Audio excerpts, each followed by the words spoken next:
Welcome to T-Mobile Tuesday Night Baseball. Well, a little bit of hail in the area a couple of hours ago. That's cleared out, and it is a beautiful Tuesday night for baseball. Big mid-May series. The Giants are in town. Third matchup this season between Colorado and San Francisco.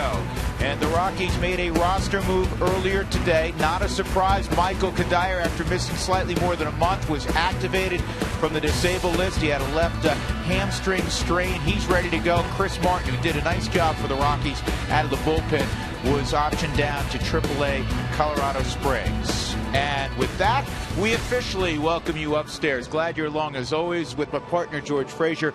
I'm Drew Goodman. So Michael Kadire is back, and the Rockies more than held their own without Cuddy. Yes, they did, and I think you look at the depth of this organization, that's why they did that. Dan O'Dowd made the move to get Barnes. He made the move to get Stubbs, and then you have Corey Dickerson do what he did. The rest of the offense has clicked along, but it's nice to see a guy come back that hit .331 with 20 home runs and 84 RBIs from a year ago. A National League batting champion back in the lineup. Before he got hurt, he was swinging the bat very well. .317, 3-10 in 16 ball games in a Rockies uniform.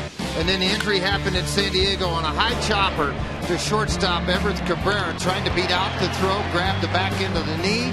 Well, then it was a month off, and he's back in the lineup, back in uniform tonight, and excited to be in it. And the good thing about Cuddy is, for the most part, he was around the club. So his presence, which is a large presence, was there. And the club responded. They were 9 games over 500, even without last year's batting champ. Well, I think the winning presence of having him around your locker room and around your players and around your guys, I think it means all the world to young players like Arenado. It changes the mindset of what you're doing. And I think to have him around, sitting on a bench going, look, next time you go up, look for this and this at bat.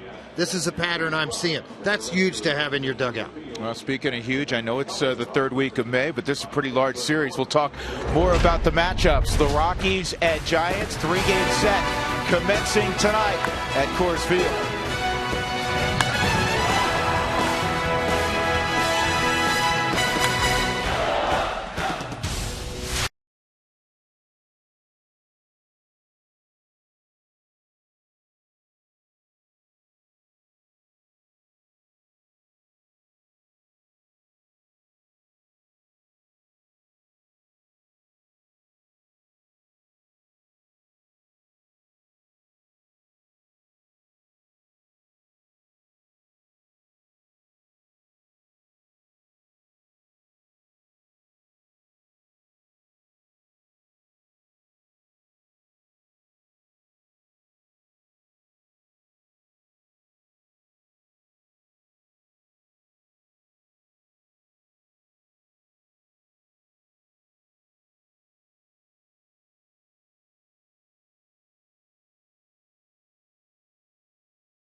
It has really turned into a perfect night for baseball tonight as the Rockies welcome in the 28-17 San Francisco Giants. The Rockies off to a fine start through 45 games as well at 25-20. And let's glance at those standings in the NL West.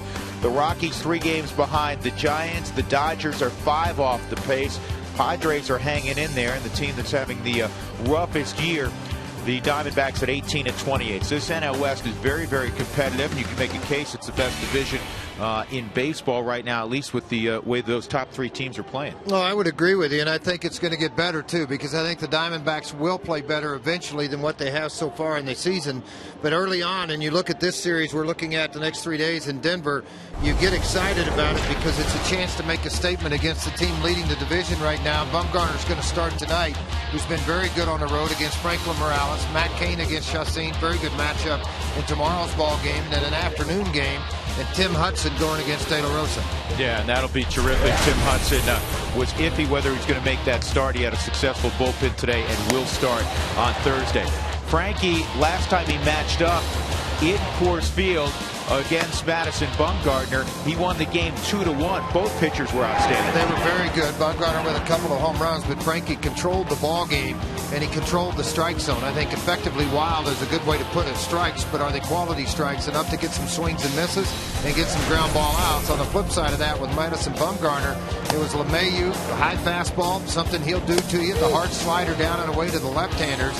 And then Tulowitzki made a difference in this ball game when he hit the home run out into left center field off of Bumgarner.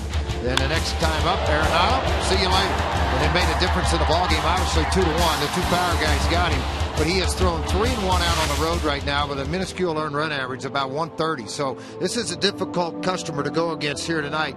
But I feel like the Rockies offense is so excited. And they're getting at the park early, want to swing early. Who's scared? I don't care if Koufax is pitching. I'm here. Yeah, and you know what? This is, though, a very important early season series. The Rockies want to make a statement. They've made a number of them already at Coors Field.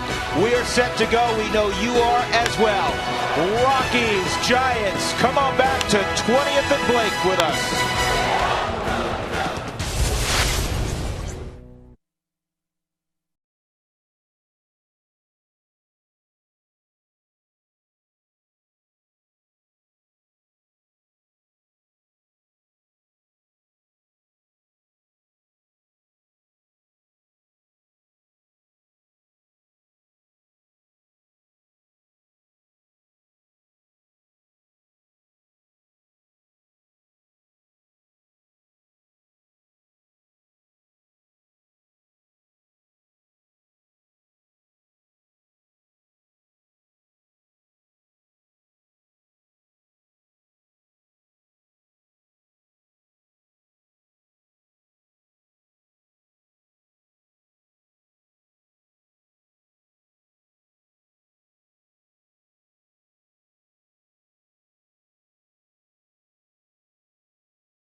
Sports is brought to you by your neighborhood Toyota stores. Toyota, let's go places. By T-Mobile, sponsoring Tuesday Night Baseball. And by Southwest Airlines. Find our fares online only at southwest.com.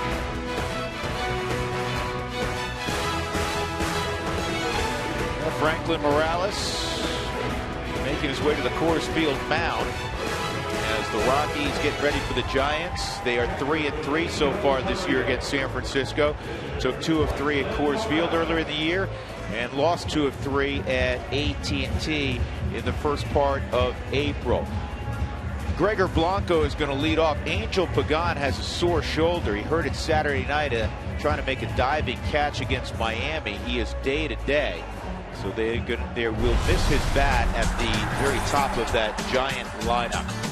Southwest Airlines batting order presented by Bruce Bochy and brought to you by Southwest Airlines. Find our fares online only at southwest.com. Hunter Pence, he never misses. He'll be in the 2 spot. Pablo Sandoval bat 3rd. Michael Moore's 4th. You say, where's Buster Posey? His back is bothering him a little bit, so he's sitting this one out. Hector Sanchez capable with the bat. Brandon Hicks has power, but not much of an average so far this year. Then Brandon Crawford, the former Rocky, Tyler Colvin, and a guy who can swing it in Madison Bumgarner.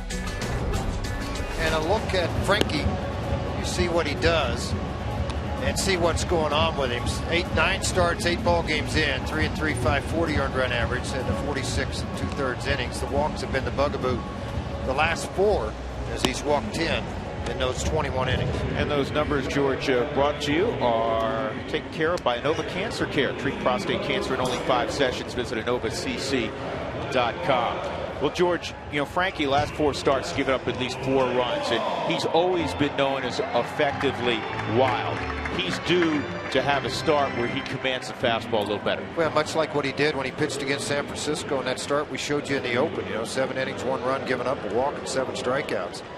You mentioned those last 4, 1-2, 729. The first 5, 4 starts, 2-1, 386. So, you know, big difference for Frankie in the first 5 than what's happened in the last 4. So here we go. Gregor Blanco lines one to left. Cargo is right there, and there's 1 out. You can get out of my mouth that Gregor has 1 hit on the road this year. He's now 1 for 30 away from AT&T Park. That's not what you want to do. Not when a leadoff man. Let's take a look at the Excel Energy defensive alignment for the Rockies. Visit responsiblebynature.com today to learn more. Cargo, Drew Stubbs is at center. Brandon Barnes in right. Charlie Blackmon against the tough left-hander sitting the initial part of the game out. And good to see Willeen Rosario back behind the plate. 2nd straight ball game for Willeen. He just came off the DL. And Michael Kadire at first base. Well, you're just looking at 50 home runs and 150 RBIs. I mean, that's the thing about it. You're looking at guys that can drive in runs, hit the ball out of the ballpark, more threat, more depth to the lineup. Well, 3 straight pitches in the zone. And Cuddy, being so versatile, will allow the Rockies, not that they want to keep Morneau off the field much, but you can get a break or 2 for Justin, because during the 24 games, phrase that Kadire wasn't available, Morneau basically started every one of them. Well, and he showed that he can hit left-handers, but it's still a break. And you're getting against a tough guy tonight and going against Madison Bumgarner, even though Morneau has shown that he can hit left-handed. It's nice to get your legs a break after yesterday off day. So you're basically back-to-back days before you go back in the lineup again. Hunter Pence, who was mired in an early season slump, is really showing signs of coming out of it. Though he's hit better at home by almost 100 points, 330 versus 231. 2-2, swung on, and foul tip held by Rosario. 2 outs. Good hard cutter underneath the hands of the right-handed hitting Pence, who starts the stance open. And as he comes forward, it allows you to run this underneath the hands. Watch that front leg come forward, and then a hard swing. On an inside fastball, you can get hurt by him, but not when you see this hard cutter under the hands. 2 outs, nobody on. Kung Fu Panda coming up. Pablo Sandoval, trimmer this year. He's got the average up to 220. He's hitting well below 200 the first 6 weeks of the season. He is on a 9-game hitting streak, however. Giants played 4 at home against Miami. The series concluded on Sunday, and it was a 2-2 split. 1-0, and that's off the plate. It's 2-0.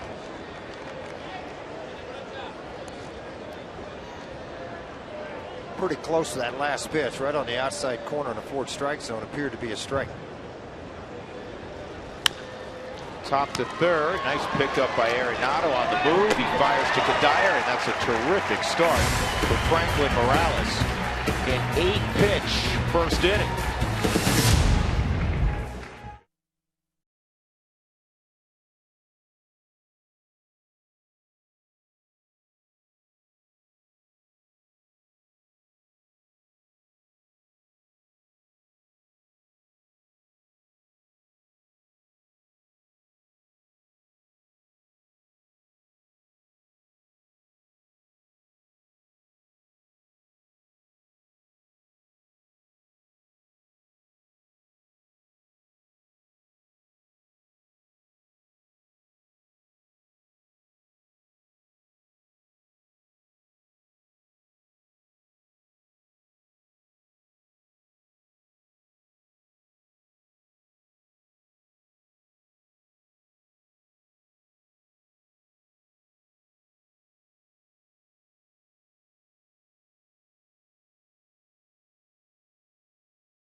Offensively here. Last time we saw him was the bottom of the 10th inning. Justin Morneau, 2-run walk-off. Brandon Barnes doused him with water shortly thereafter, and the Rockies left the ballpark 8-6 winners over San Diego. Walt Weiss's lineup brought to you by Southwest Airlines. Find our fares online only at southwest.com.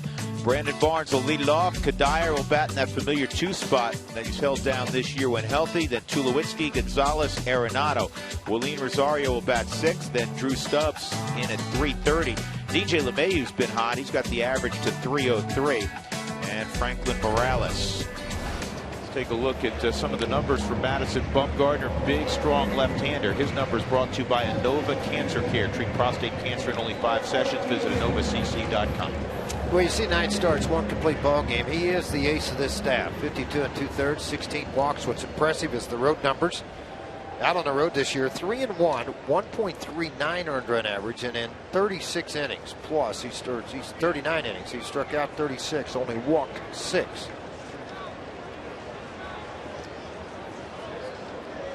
Barnes in his career is 4 for 8 against Madison Bumgarner. You know, with Kadire healthy again, normally Morneau would have been in there tonight. And so now the Rockies had just one lefty in the lineup against Bumgarner, and that lefty has really hit the ball great against Bumgarner. His name, of course, is Carlos Gonzalez. Cargo owns 5 career home runs against Bumgarner.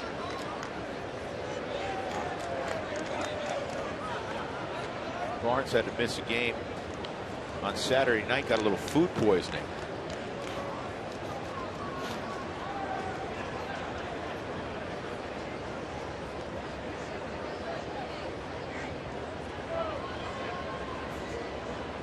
That's an exciting lineup because you do have speed, even though you steal a lot of bases. You have speed on the base paths. You have power in the lineup.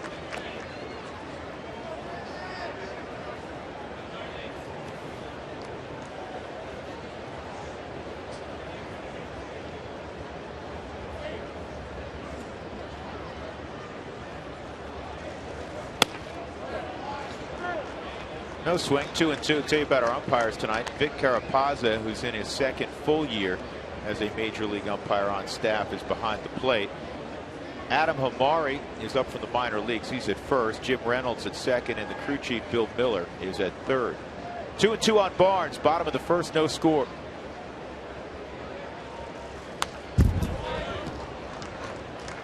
How about this for Bumgarner, Frage? 17 straight starts on the road where he's allowed 3 runs or less. Well, and if their offense hits it all on the road, they're hitting better at home, which is unusual for them. Sure. AT&T ballpark. But if they hit it all on the road, there's no telling how many games he would have won on the road. making his 18th start against the Rockies. Called third strike. Big sweeping slider. Took a little bit off of it at 76 miles an hour. It says curveball on the board. Looked more like the slider.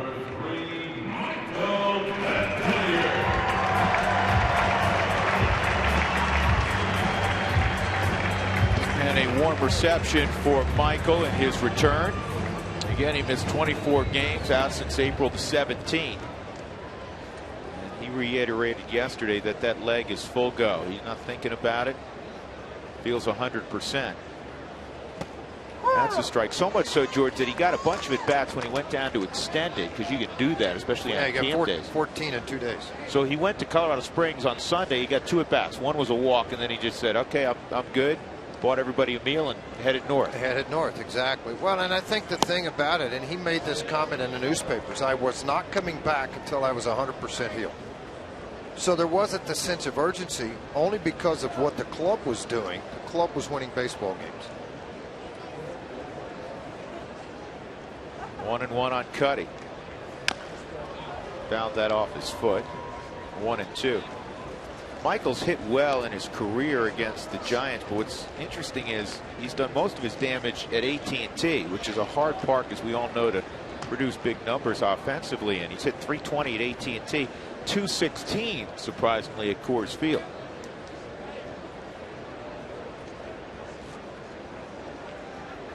Tenth start for Madison Bumgarner, North Carolina native. And he got him with a cutter down and in. 2 outs. Take a look at the Giants defensively. Brought to you by Excel Energy. Tyler Colvin is in left field. He played a lot of right field when he was a Rocky. Gregor Blanco in the middle. Hunter Pence, a good right fielder. Sandoval, Crawford. Crawford's played very good defense. Brandon Hicks, 27 straight errorless games at second. Michael Morse has moved to first base with Brandon Belt hurt. And Hector Sanchez doing the catching for Buster Posey.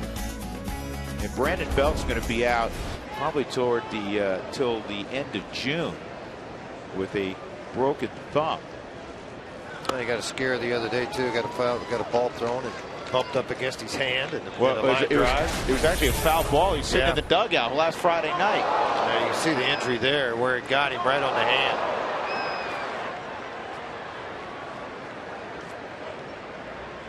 Don't shake it. It's not going to make it feel better. Not once it's broken. That's probably not advisable. Right. 0-1 on Tulowitzki. And this is a swinging bunt out in front of the plate. Sanchez has got it. And Bumgarner puts the Rockies down 1-2-3 in the first.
as we head to the top of the second. No one happier to be in the lineup tonight than Michael Kadire. He'll be playing first base, his first game back off the disabled list. Although he enjoyed being a cheerleader for his teammates who were playing so well, he's glad to be back in the lineup and learn a lot about his team.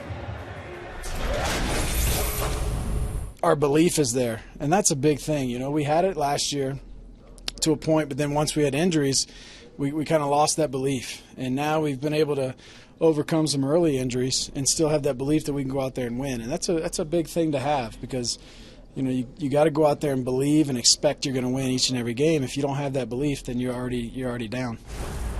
George mentioned it a bit earlier in the broadcast. Michael didn't have to hurry back because his team was playing so well, especially with a hamstring injury.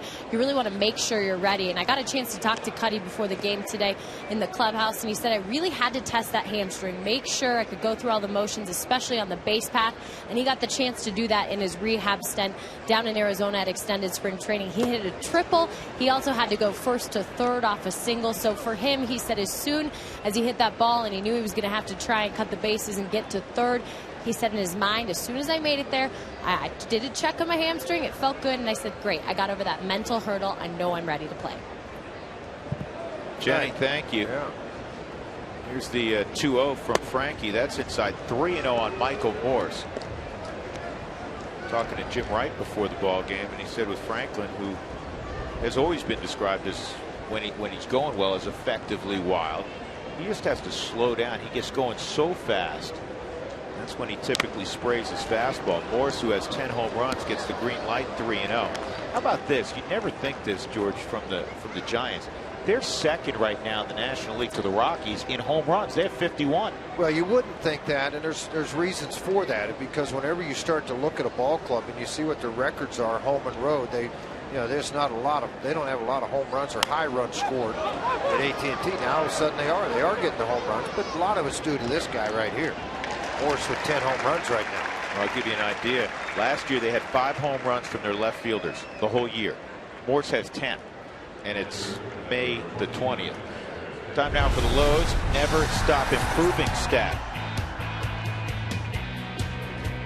West versus West this year. The Rockies are 13-9 inside the division. The Giants played a ton of interdivisional games. They're 17-12.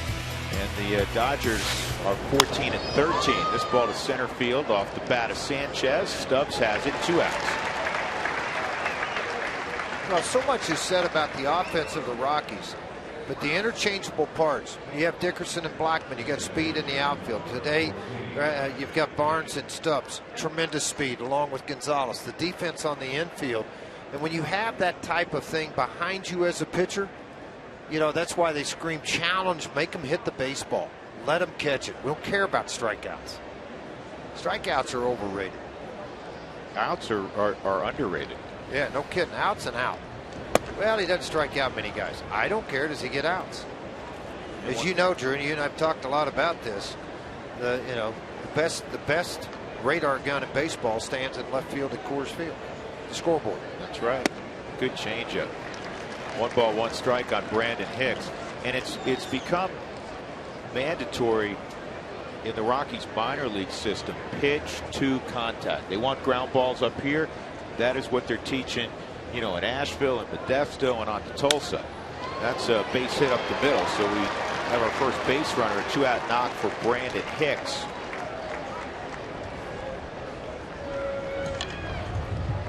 Fans, new way to ask your questions during Toyota Talk. We've covered this the last few days. Use your Twitter account. If you don't have one, get one. Tweet us your questions using hashtag Toyota Talk, and we'll answer them during the 5th inning as usual.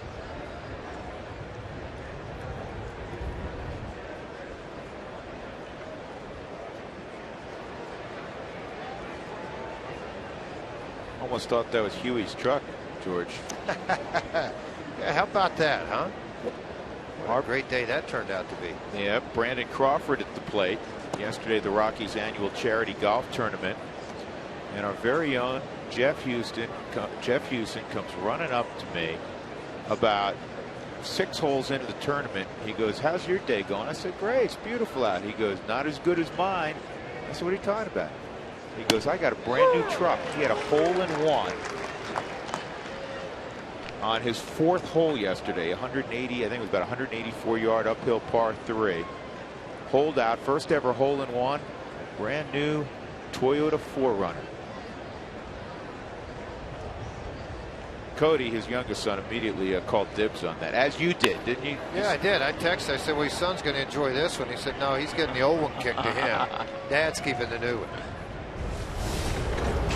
Let's take a look at the Pinery yesterday for the annual Rockies golf tournament.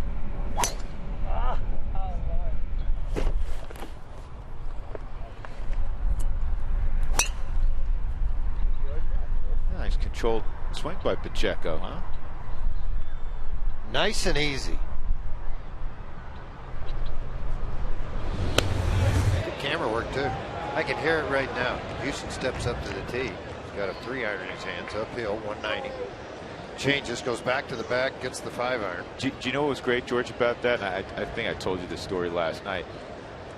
The young lady who's monitoring the hole, she's not as familiar probably with golf, and so when the ball went in the cup, you couldn't see it evidently from the tee box. You could see the flag, but you couldn't see the hole. Right. And he hit it around the hole, obviously, and she stood up and she kind of gave a nice little golf clap. And so he thought, oh, I hit a good shot at somewhere, fairly close, hopefully.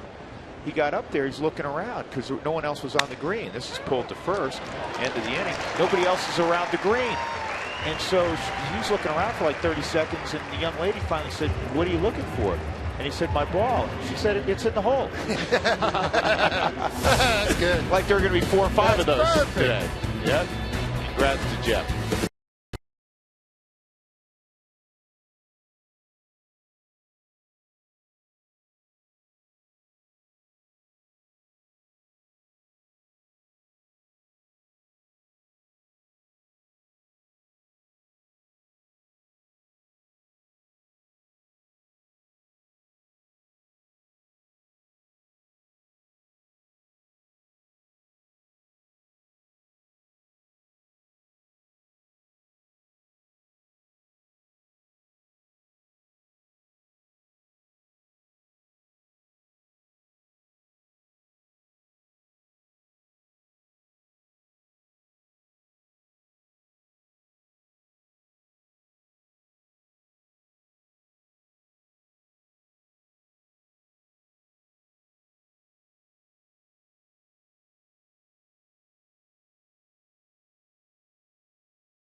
Time now for the big hit presented by Mako, the company that repairs all kinds of hits. This was a rather large hit. It was a 6-6 game, George, at the 10th inning. There was a man aboard. That ball going over the wall meant the Rockies won. Yeah, and they get to walk off. The other team doesn't get to play anymore. That game's over. The other team has to go home. That was the 6th career walk-off for Pornell. Check out your local Mako for collision repairs and auto painting for as low as $449. Visit Mako.com today. 1-0 on Carlos Gonzalez. .351 with 5 home runs in his career against Madison. He's had a roller coaster of a ride this year. We've talked a lot about it. Got out of the gate in a fury, 10-game hitting streak, bunch of home runs, then went cold, then a 10-game hitting streak, tearing it up, and he's starting to heat up again. Well, I think the knee's starting to get healthy again. The finger doesn't bother him anymore. There's a lot of variables that have gone on with his up and down. I mean, I've got bad knees. I know what it feels like, but he's trying to load to that backside on that knee and then drive forward. You can't put a lot of pressure on there. You're battling through it. So I commend him for doing that. Arenado on deck, 2-1 on Cargo. You know, at this part of the league right now, where you are in the season, there's probably a lot of guys that would like to be at 275, 7 and 29 right now. Yeah, really. You know, and he's in a slump, but he's hit 275 with 7 home runs and 29 RBIs. And the Rockies, with 5 or more guys with 25 or more RBIs so far, they got 6 that have scored 25 runs or more. So I mean, there's a lot of good things happening with that ball club when it comes to that. Last time the Rockies had 2 guys with 100 RBIs: Matt Holliday, Todd Helton, and Garrett Atkins. In 2007. What happened that year? A lot of good things. 3-2 on Cargo. And a base hit up the middle. Tried to get that cutter on the outside corner to move off the plate. Cargo took a controlled approach. He's got a, you know, he's got a longer swing. He covers 3 or 4 inches off the plate. Yeah, he's George. always had that long swing, but the slider stayed flat. See how the ball's flat? It didn't have a lot of depth to it like the other cutters that he threw the strikeouts on when he struck out Barnes and Kadire. That was flat, and because of the long swing and the powerful swing of Gonzalez, able to take it right back up the middle. So the Rockies have their first base runner, a leadoff knock in the second, and here's Nolan Arenado.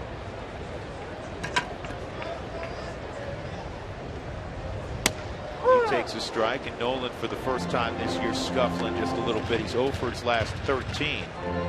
And since his 28-game hitting streak ended, a team record, he's 5 for 32. So he's looking to catch fire again. Well, again, just like what I stated on Carlos Gonzalez, there's a lot of guys in the league that like to be hitting 292 with 6 home runs and 26 RBIs. And because he's scuffling a little bit at this point, doesn't mean it won't turn around. You know, and I had conversations, a lot of them, with young players. If you've done it once, you can do it again. You're going to hit roller coasters. It's like basketball. There's runs that happen. 2-strike count. Well, George, here's the deal. Let's say a guy hits 300, which we know is a great average. Chances are, in the 6 months that comprise the regular season, he's not going to hit 300 in April, 300 in May, 300 in June, 300 in July. I mean, there's going to be a 245, a 350. Exactly. You know, a 320, a 280. Well, and it's not a coincidence that when the struggle started, flip this over. The Giants, well, Bumgarner coming up with a good pitch. You got Cueto on a good day. You got Homer Bailey on a good day. 2 of the top right-handers until Cueto got beat up today. Then you go to Texas, the same thing. Go to Cancun, go to Cincinnati. You know, you can come home and play a ball game. Then you've got coming in against you. You go to Kansas City and you got Shields and Vargas through a career game. So you know you run against that better pitching sometimes too. Will help create some of those shortcomings when it comes to hitting. 2 outs, nobody on. Here's the baby bull. He missed 14 games before he returned on Sunday with that illness.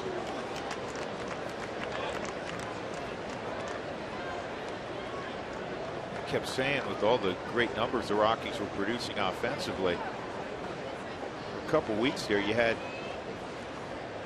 your batting champ and a guy who can hit 30 home runs sitting on the bench watching. This is loud but foul. Who wants tacos? Remember, when the Rockies score 7 or more during any game, go to participating Colorado Taco Bell locations the next day between 4 and 6 to get your Rockies tacos special. Live Moss at Taco Bell.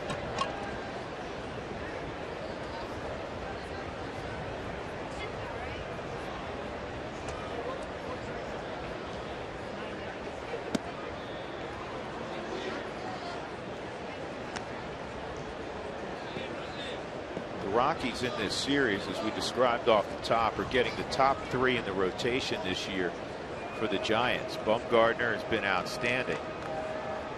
Tomorrow you get Matt Cain, and then the great pitching acquisitions of the offseason.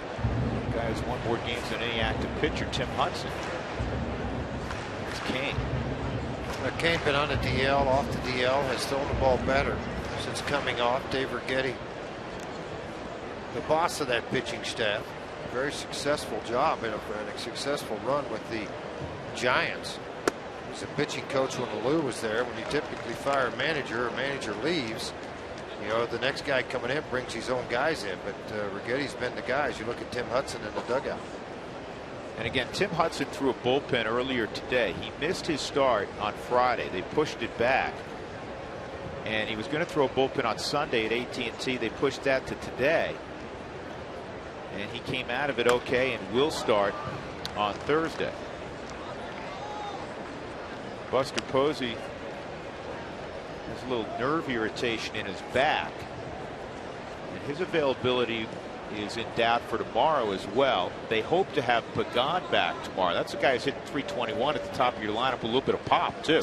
You know, you look over, if you're Walt Weiss, and you look over and you say, okay, Pagan's out, Posey's out, and you sit here and do that and think about it of where you're going to go with Brandon Belt. But I'm talking about as you manage against the Giants tonight, you're looking over there and you go, all right, Posey's got a bad back. Are they going to risk putting him out there and have it get worse? Pagan's got the shoulder, probably can bunt, run, maybe steal a base. But is he going to possess the same swing as he had? You know, I mean, only the Giants know. They're giving him a day off. They might be able to go in and heat it up with the heat packs and get in the cage and swing the bat and come out and pinch hit. But as a manager, you're going, I got two guys I really got to worry about. Maybe three at the most. Big difference in managing the game that way than it is dealing with a full bench on the opposite side. And Bumgarner changes speeds, and he's able to strike out Rosario. Rockies got a hit, double play, erased that. We'll go to the third, no score.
The order for San Francisco. Log on to CFDRodeo.com/FGL for your chance to win tickets to see Florida Georgia Live with special guest Colt Ford. That's Wednesday, July 23rd at the Cheyenne Frontier Days. Grand prize package will include a VIP CBR Bull Riding World Finals experience, a meet and greet, concert tickets, much more. Hotel will be covered. For official rules and to enter, visit CFDRodeo.com/FGL. Tyler Colvin, who was looking for a club early in spring training and then got a call from the Giants, signed a minor league deal. When Brandon Belt got hurt, he was called to the big leagues. And I remember a year ago when he got called back up to the Rockies, he started the year in AAA. He was on fire initially, and that's what happened with San Francisco. His first couple of ball games, there was a home run, a triple.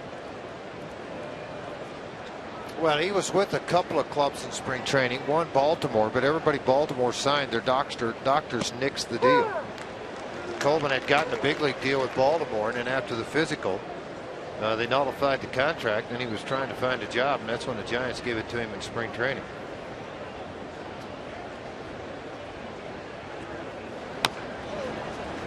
Slowly hit to first. Kadire is going to get there, and then stand in the path of Colvin, and that's the first out.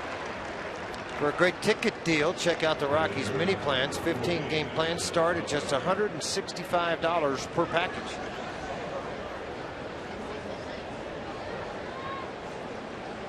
Well, this is not your normal pitcher standing at the home plate with a wooden stick in his hand. 294 average, home run and 5 RBIs. One of those a grand slam against the Rockies.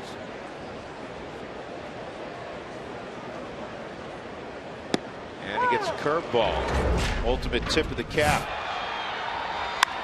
And the grand slam came against De La Rosa in San Francisco. Yeah, in the previous at bat, he had hit it to the wall. Where's that at? Pretty good pitch. Another curveball dropped right in the center of the plate. A little bit off, apparently.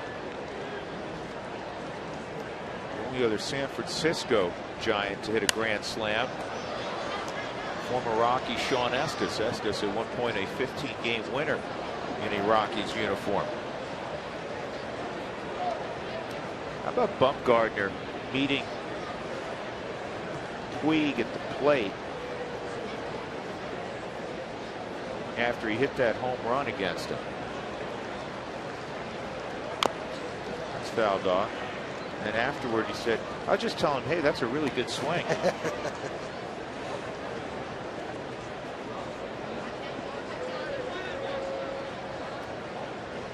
It goes back to when it was the New York Giants and Upper Manhattan and the Brooklyn Dodgers. They don't like each other. Here's the 1-2, pulled down the third base line. That's a good pickup by Arenado. He's going to bounce it to first on purpose, just in case there's sun at this time of day in Michael Kadyr's eyes.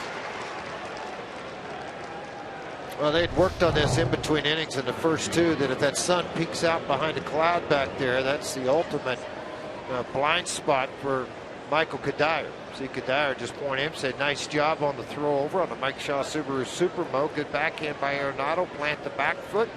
Get on top of the baseball. You got a little more time with the pitcher running. The one hop right into Kadyr. Looking back right before Jenny came on, you can see him asking for Tulowitzki to give the ball to him over on the outfield side of first base. Easier for him to see there. And I'll tell you what, Jordan, you can speak to this.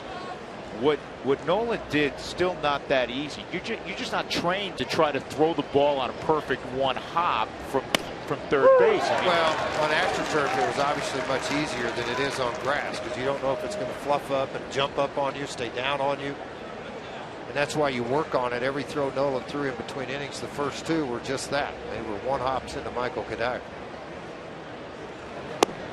1-2 on Blanco. He lined out to Cargo, leading off the ball game. Frankie looks good so far, George. Yes, he does. He's got very good command. What I like is the tight slider away. He has worked it magnificently to that outside part of the plate. No good swing. Good reaction from Morales, and it's a 1-2-3 third for Frankie. We'll go to the bottom half of inning number 3. Good matchup for left-handers.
Third inning, Drew Stubbs, DJ LeMahieu, Franklin Morales. Hey, it's time for you to tweet us your Rockies fan photos. Use the hashtag #COFanPhoto for a chance to have it shown during the upcoming game broadcast. It's brought to you each and every night by AT&T.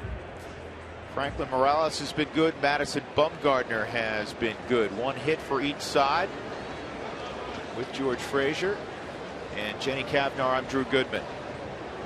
Drew Stubbs swinging the bat well. He's got the average at .330 with 3 home runs. And he takes a strike. Stubbs has a 4-game hitting streak going, 7 for 14.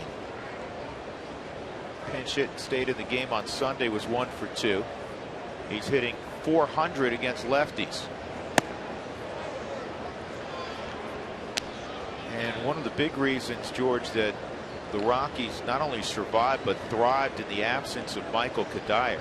The play of Stubbs, the play of Dickerson, the play of Barnes. Oh, no question. And I think, too, what's helped.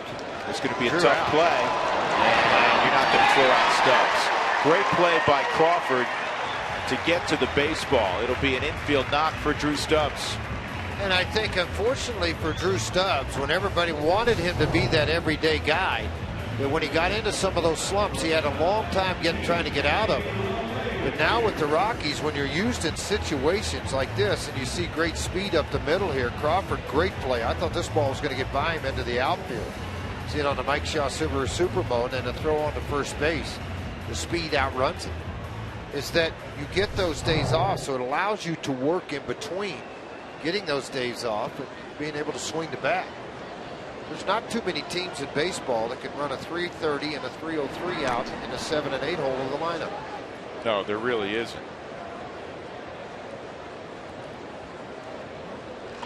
When you look on their bench, Barnes hitting .321, Dickerson hitting .349, Stubbs hitting .330.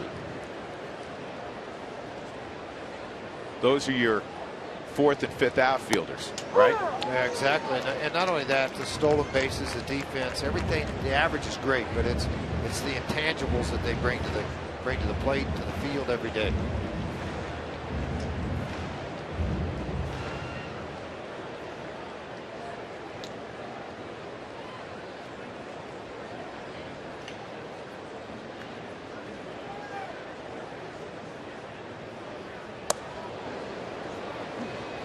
Tonight's cool stats brought to you by Steel Tea. Never a trip charge with a repair. That's a $69 value. Go to steeltea.com. Steel Tea, the T stands for trust. And the cool stat since April the 18th, DJ LeMahieu batting .321, slugging percentage just under .400. Steady Eddie.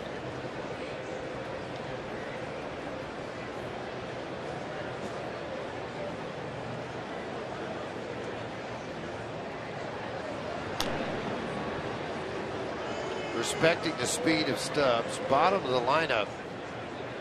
Walt has done this a few times. Throw out a hit and run.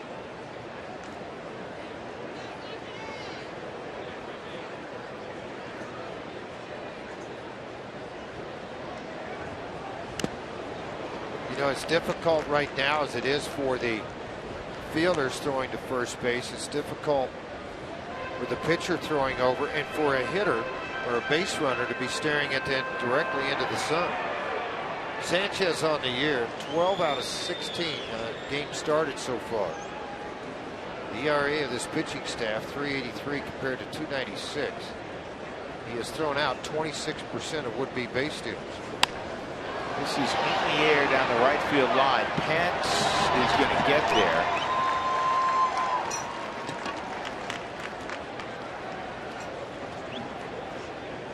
One out. That'll bring up Morales.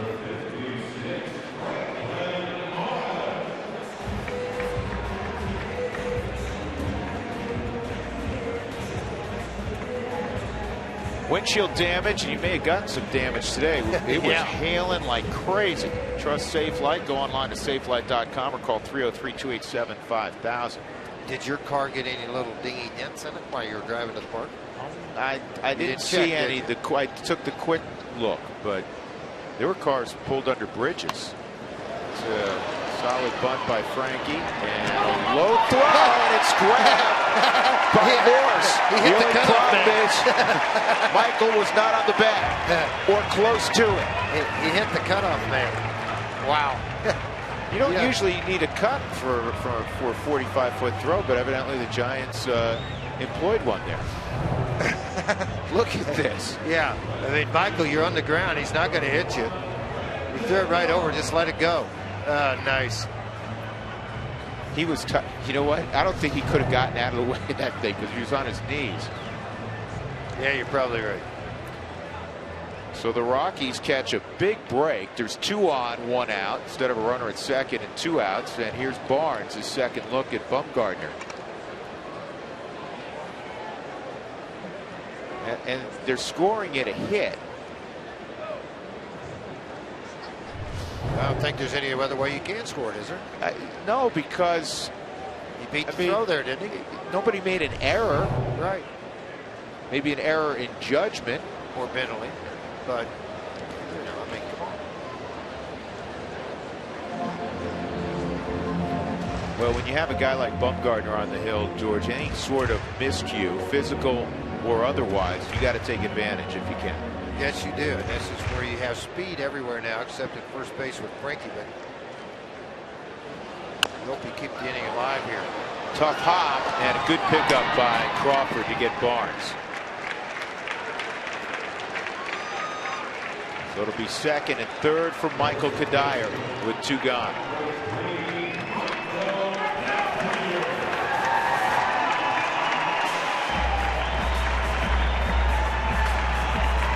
Subaru brings you the manager's challenge. If there's a questionable call, instant replay will be used to determine the outcome. It's brought to you by Subaru. Love, it's what makes a Subaru a Subaru. Kadire struck out on a good cutter down and in his first time up. That's the one thing you have difficult with when you come off of the disabled is it's not the fastball. You can time that. It's the off-speed stuff. Tried to paint the corner with a changeup. 1-0.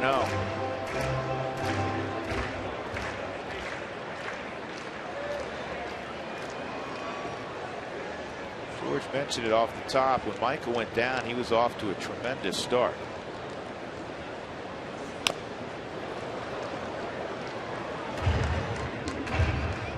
Change up away, cutter in.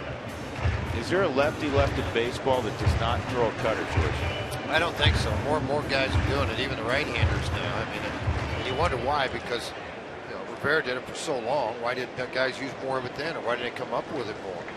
You know, Dallas Keuchel, I mean, 5-2 now with Houston. That's all he's thrown. Cutters in, sinkers away was the changeup. He was real good yesterday. 8 2/3 in that start. This is bounced to the middle of the diamond. Crawford's got it, and the Rockies will lead 2 in scoring position. We are through 3 innings of play at 20th and Blake. No score. The Rockies and Giants.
Here's tonight's First Bank game recap. First Bank, the home of free checking, is proud to support the home team. Sign up at efirstbank.com.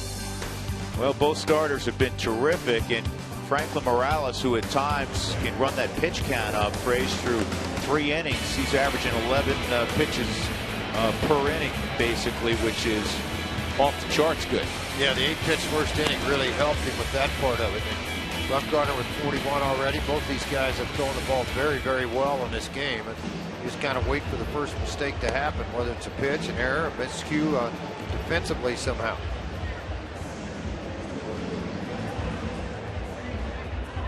Rooftop is busy, but that's every day.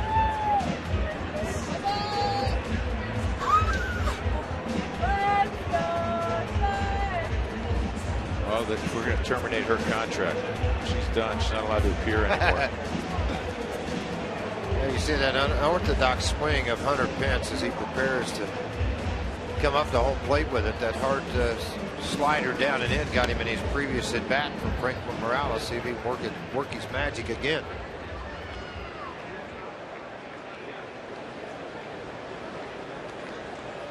Hunter Pence batting second in the lineup will be the first to hit here in the 4th inning. Hunter's played every inning of every game this year for San Francisco.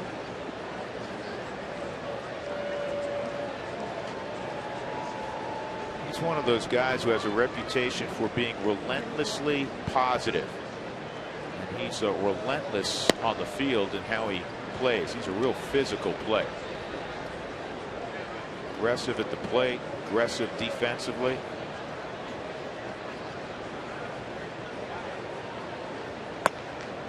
Two-0. And this is what he will do to you. He'll have an aggressive at bat in his first at bat, strike out, and then he'll start to take pitches, work counts. I mean, it is a difference at bat every time when he's at the plate. And that just missed down at 93, so it's 3-0 on Pence. See, that's what I mean. I mean, now all of a sudden he's worked this count to a very favorable hitter's count, 3-0, and if it's not perfect, he won't swing. Even Frankie's misses tonight, George. You looked at the 4th strike zone there a moment ago. They're good misses. They're high quality misses. They're borderline strikes. Well, they're down in the zone. They're not up. They're not arm side high. It means he's staying back on the back leg, getting the hand out on time, getting on top of the baseball. Got a lively arm tonight. 3-2. Our cold hard fact brought to you by Frost Brewed Coors Light. Active games played in the big leagues. Hunter Pence #1 at 352. Next is Billy Butler. Joey Votto was on that list. Joey's got a quadricep injury. He has been out of the lineup for the Reds the past few days. And a ground ball foul. Also, Prince Fielder finally, he was #1 on that list, and Prince Fielder finally missed. He's got a herniated disc in his neck. Sounded like it hurt you. Yeah, I did. Because I'm thinking about the way he swings the bat and how hard he swings.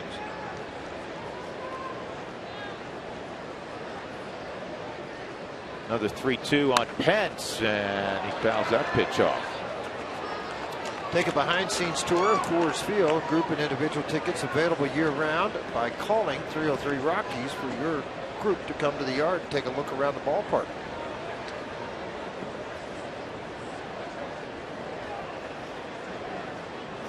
Nineteenth appearance for Franklin Morales against the Giants, just his 5th start. Curveball just missed. You know, a lot of times you're sitting at home. If a catcher thinks it's borderline or close to a strike, they'll hold the pitch. And you watch Rosario at the end of this pitch when he received it, how he held it.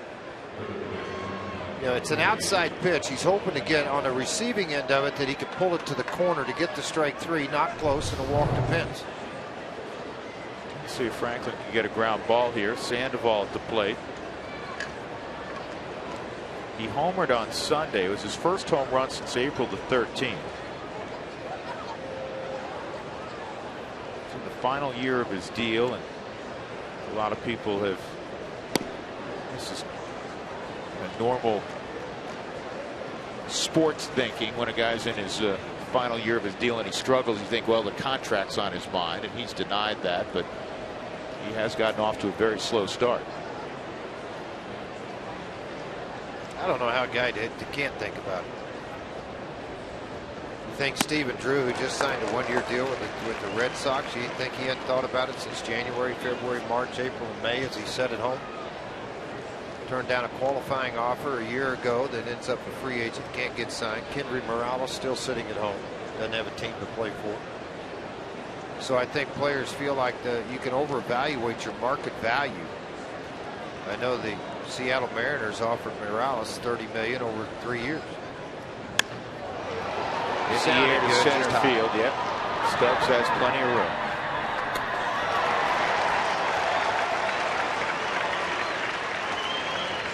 We always talk about speed as such an important quality to be an outfielder at Coors Field. Play 81 games here. That's why Cargo's a center fielder playing left field. Stubbs, Blackman's become a good outfielder. Barnes is a natural center fielder. He's in right field. It's not just the range. You have to have you have to have three guys who can throw the baseball out there, because in this situation, I'll give you an example. If there was a guy with a below average arm, Hunter Pence would have tagged there, George, and he'd move up 90 feet on that. But you can't on a Drew Stubbs. Well, you can't, or Charlie Blackman, either one, because they can go get the baseball. They know the angles. Plus, the other thing is your middle infielders at Coors have been here a couple of years now. Tulo for a long time. They can get out on the cutoffs farther. They know the angles of the ballpark much better than, say, a visiting team. Morse popped to second. 1-0 on Michael. We mentioned the Mariners. He was with the Mariners last year, former Washington National. Quality strike there. It's 1-1.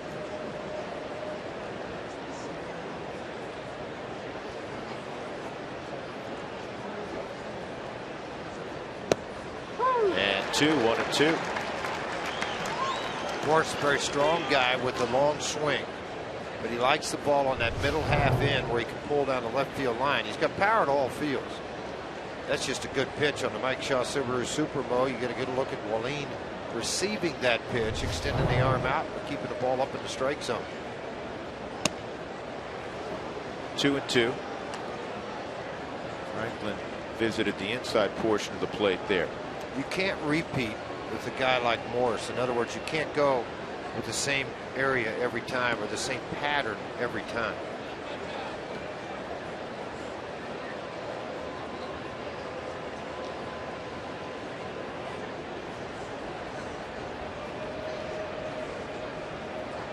Swung on and missed. Michael Morse is gone. Second out in the fourth inning. And it's the second strikeout for Franklin Morales. Look where this pitch is compared to the others, and see how it's elevated above the hands away from him. It's very enticing to take a swing, but it's very hard to get on top of this pitch. The Mike Shaw Subaru Supermo, you see that ball well above the belt, and you can see Morris pull his hands in trying to get to it. 2 outs. Hector Sanchez, switch hitting catcher.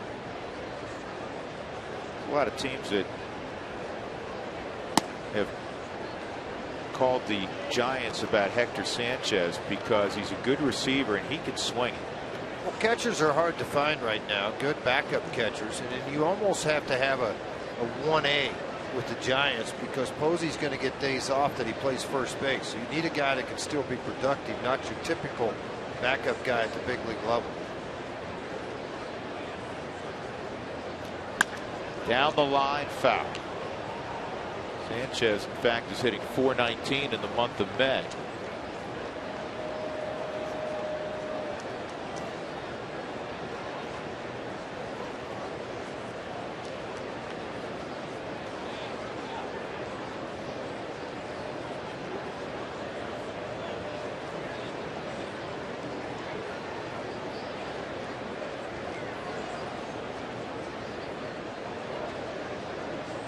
Pence at first. He walked leading off the inning. They're 2 gone. 2-1.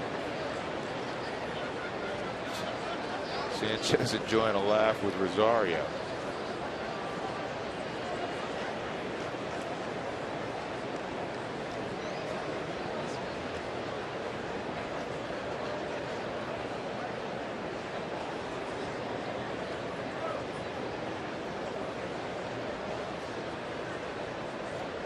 you got to be careful here with Pence. He stays put. This is fouled off.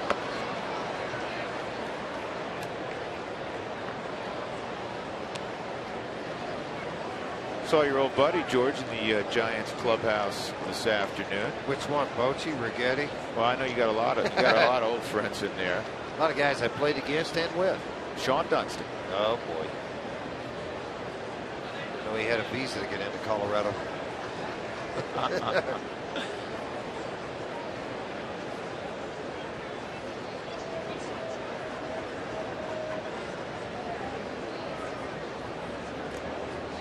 The MLB TV Premium, the #1 live streaming sports service, is celebrating 12 years. Join the millions of subscribers and watch every out-of-market game live in true HD on over 400 devices.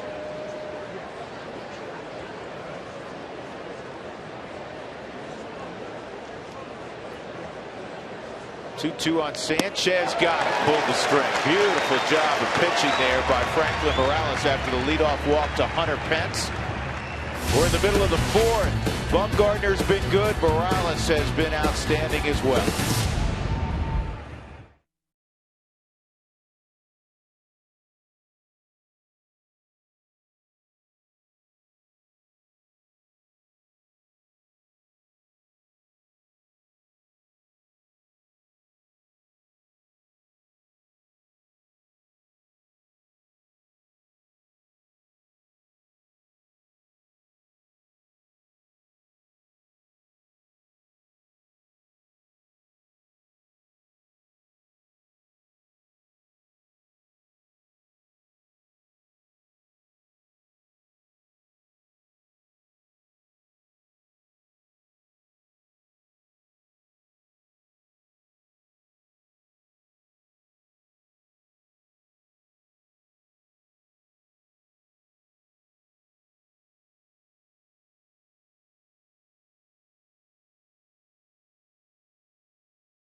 Bottom of the fourth, Troy Tulowitzki, Carlos Gonzalez, Nolan Arenado due up for the Rockies. You know, Walt Weiss said earlier this season he liked to put Cargo in the fourth hole when they were facing a tough lefty like they are tonight in Madison Bumgarner. But the Tulo-Cargo combo has become a little bit more relevant as of late. Really, the numbers show what these guys can do in the 3 and 4 spots. And Troy Tulowitzki, his batting average, as good as it is this season, is even better when he hits third. He's driving in a lot more runs, and Cargo feels like he's a little bit more comfortable in that fourth spot. He's been able to work out of some slumps, get his batting average up a bit.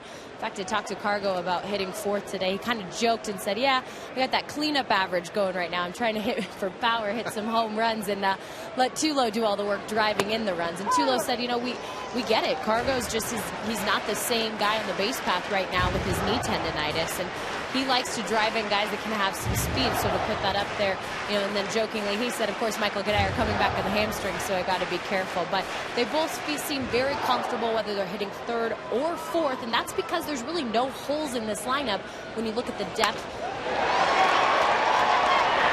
Holden can't stab it, and Tulowitzki galloping towards second is in with a head-first double.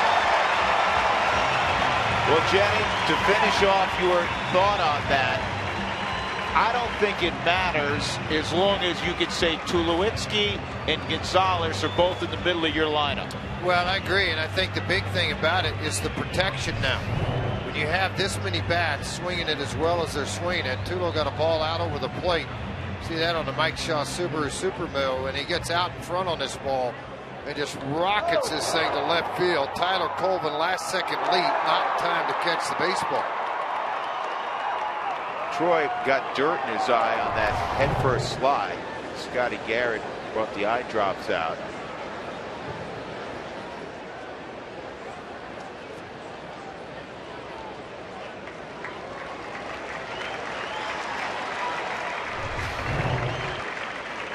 Look at left field right here. You see that Colvin, as he went after the baseball, and it was hit so hard that get out of the glove. And Tulowitzki came in head first. You see the dirt spraying out in front of him all the way through. Just think, George, back to a year ago, how much different Troy is, because you can just tell how healthy he feels. Well, he's loving the game again. You know, when you feel 100% healthy, you don't feel like you have to take 5 Tylenol just to get in to take one at bat. You know, that you're not sitting here at 1 o'clock in the afternoon with heat packs on you everywhere, trying to get yourself loose enough so where you can go out and just run to first base, let alone hit and run out a double. And you can see it defensively. I mean, his range is completely different this year. It's back to normal. By the way, that was his 199th career double. Cargo had a base hit his last time up. Just got under it. And venturing out to short left is Crawford. Colvin's going to call him off. Cargo got a pitch to hit there. He just covered his eyes as he walked past Eric Young, as if to say, I should have crushed that. Frustrated more than anything, because he did get a pitch to hit. It was an elevated cutter out over the plate. See the back elbow. When you look at it right here, well, look at that back elbow. As it drops inside, a lot of times you get a little bit of an uppercut on it, and then you create that with the movement of Bumgarner's pitch. You get the pop fly. It's when you square it up with that swing, it ends up out there as a souvenir. But you could see on that Mike Shaw super slow-mo that it was on the barrel. You could hear it. It's funny, I just, you said that, and I watched the movie Trouble with the Curve the other night with Clint Eastwood, and he talks about the sound of the game, and that's not a joke. I mean, they played it up very well in the movie, but if you go to the park, you could tell the sound. The sound's different off guys' bats. Well, another film. We went yesterday and saw $1 Million Arm about the pursuit of the 2 kids from India. And Alan Arkin played the old scout. Had been in the game like 60 years, and he always has his eyes closed. And I said, "You're napping." He goes, "I can hear it." That's right. And he goes, "That sounded like 90." That's right. You can hear the hissing on the baseball. Turned and fouled off by Arenado. 2-1.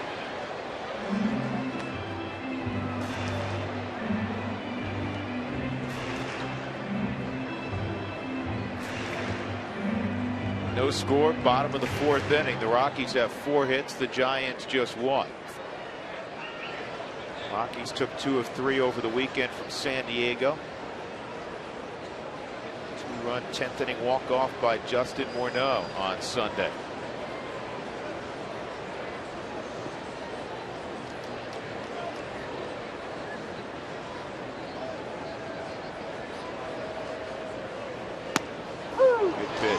Really good pitch, because he brought it from the outside in.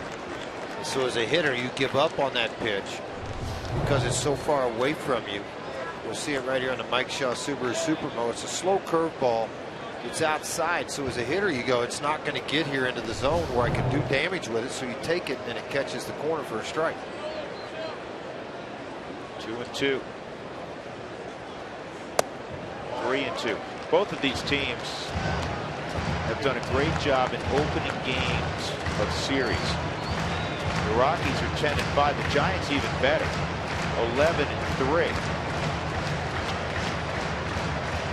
Angels and Brewers also 10-5. Those are the best marks in baseball. And of course, the Rockies have won every series opener at Coors Field this year. They're 7-0-0 in home series overall. 3-2 on Arenado. And it's a high fly ball to Colvin. He just missed this. That'll be the second out.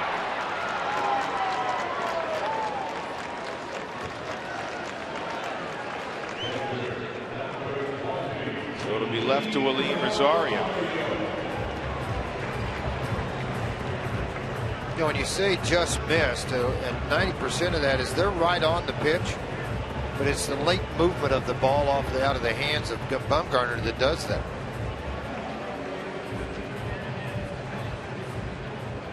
The Ford Strike Zone is powered by Ford Cars, big MPGs, SmartNet technology, and unsurpassed quality. See what happens when fun meets the road. Ford, go further.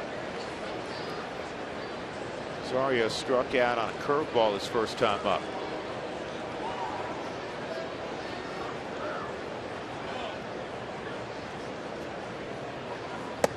Willie has 3 home runs this year. 2 have come against the Giants.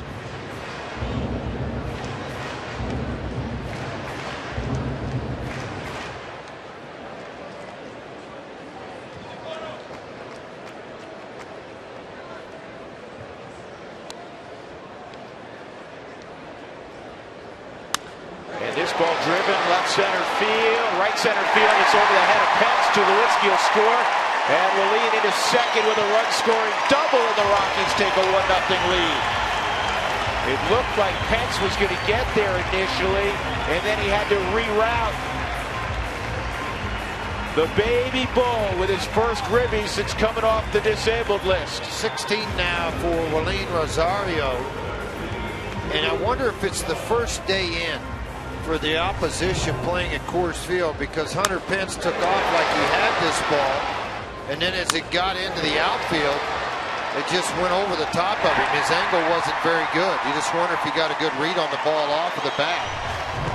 It's a big number to get that run across with 2 outs. The opposition has only hit 197 against Bumgarner with 2 outs.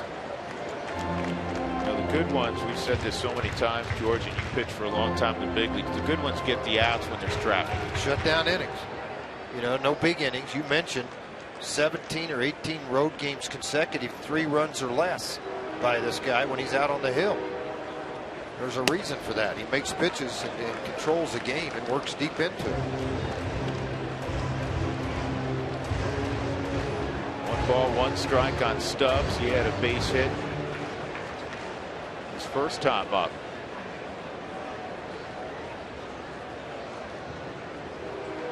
And Drew smokes one to second, knocked down, and hits one on the play. That's where that speed pays off. On the right side, a ball hit that hard. How many guys, you're going to knock it down like he did, and you'll be able to throw the guy out still? Well, you can't. He didn't even try to, because he knew he's not going to have a play. No, and he had to go over to the baseball here and get the ball and pick it, and then pick it up and throw it. And he didn't even try. He just kind of let the ball just lay there on the ground. It didn't do anything with it. That's his first error in 28 ball games.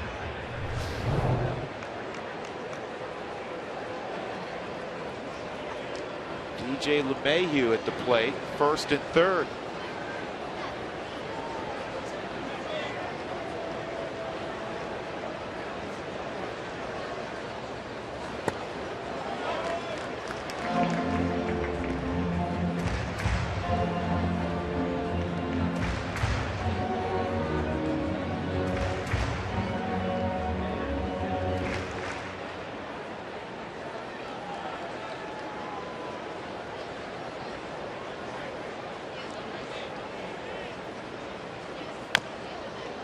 Off his foot, foul.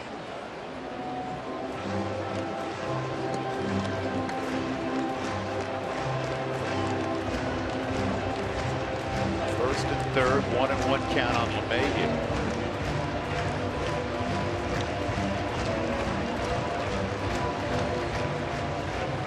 Bumgarner doesn't have to pay close attention to Stubbs. There's no way he'd run in this situation with the pitcher on deck. And I'm not sure they would even make a throw. Now they do check over on it, but if he were to go, you just walk LeMahieu and then. Exactly. You open up first base. There's no reason to. Yep. So you stay put.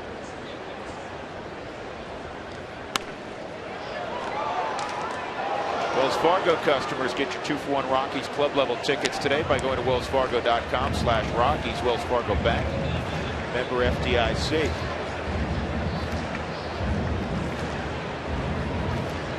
LeMahieu, look at the baby bull at third and Stubbs at first. LeMahieu hitting .394 his last 10 ball games.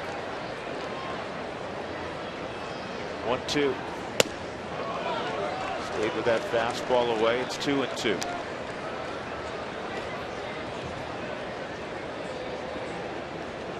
This guy reminds me of that line Luke Brock said to you, George, when you were a rookie with the Cardinals. Just put his hand straight across. He's so even keel, isn't he? Yeah, just keep the game even keel and you'll have success playing the game. When you start trying to live with the ups and downs, it's going to be a roller coaster career for you. Well, that's DJ. He's the same every day.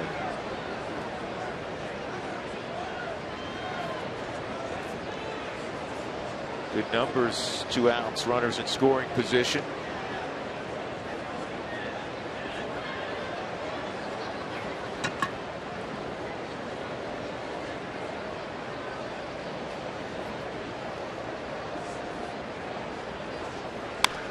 On the ground is short, and Crawford flips to Hicks. In the inning, the Rockies got a leadoff double by Tulowitzki and then a 2-out double by Rosario. They're up 1-0.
Rosario double. Brought in Troy Tulowitzki, who doubled earlier in the inning. Fans, check out the Nolan Arenado Rockies all-time hitting streak bat. Full-size bat action shots at Nolan. This is the same company that did the Help retirement bat and Cuddy's batting champion bat. Call 1-866-280-BATS or go online to bigtimebats.com.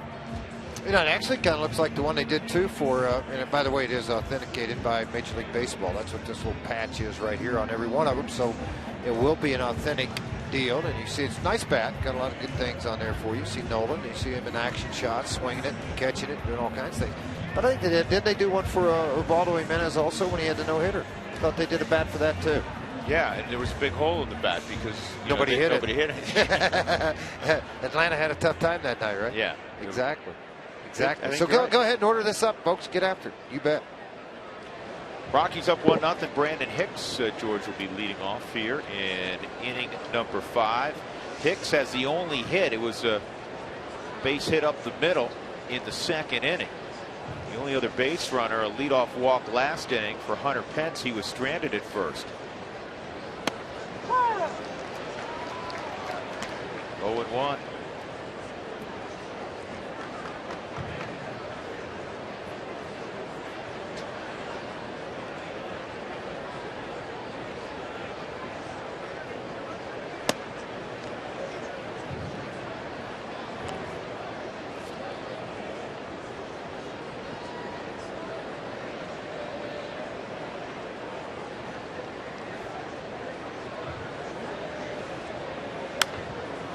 Hicks, it's a pop-up shallow right. LeMahieu and Barnes. See, that's at speed again. Yeah. And that's what we're talking about. To play the outfield here, to cover the Ponderosa, as my partner affectionately calls it, you got to have 3 outfielders that can run and can throw. Absolutely you do, because you got to cover the gaps, you got to cover the lines. When you play straight ahead, you got to get about 80-90 foot to the foul line. You got another 120 feet into the gaps, and you got to be able to throw the baseball. But Barnes, normally a center fielder, can cover a lot of ground. And the way you cover ground the way they do, it's the breaks they get on the ball off the bat. Dangerous hitter Brandon Crawford. He's got some pop. First pitch, strike at 92. It's our Toyota Talk inning and our first tweet. What's your opinion on relief pitchers being able to get a win after blowing a save, rewarding failure? Well, I mean, come on. You can't help it. If you gave up a run, you go get behind in the game and your team scores. You know, you're just happy for the win. Barnes gets to the baseball, and there's the speed and a good throwing arm, because Crawford made a very aggressive turn, as he should. But any thoughts of stretching that ended when Barnes got to this baseball quickly. He sure did. He went out and immediately cut this thing off. And the thing is, I think that the outfielders understand it, to play for the Rockies, to get to it in a hurry. And as hitters try to take advantage of this, they recognize and see the speed and the arm speed and ability to throw guys out very quickly. 1 out, Crawford at first. Tyler Colvin grounded to Kadire his first time ups at the plate. Curveball for a strike. Frankie's been able to throw that all evening for strikes. Does the home team provide the visiting bat boy? Yes.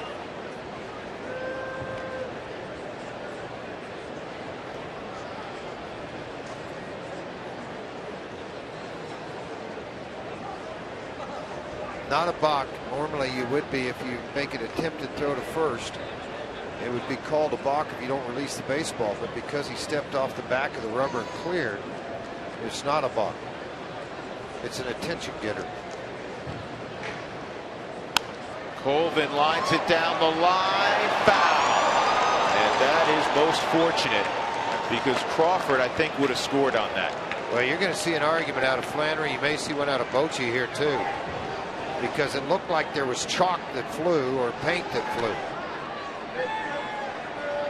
You know, they're looking at, Bochy's looking at Flannery, and he's going to come out and visit with the third base umpire, Bill Miller.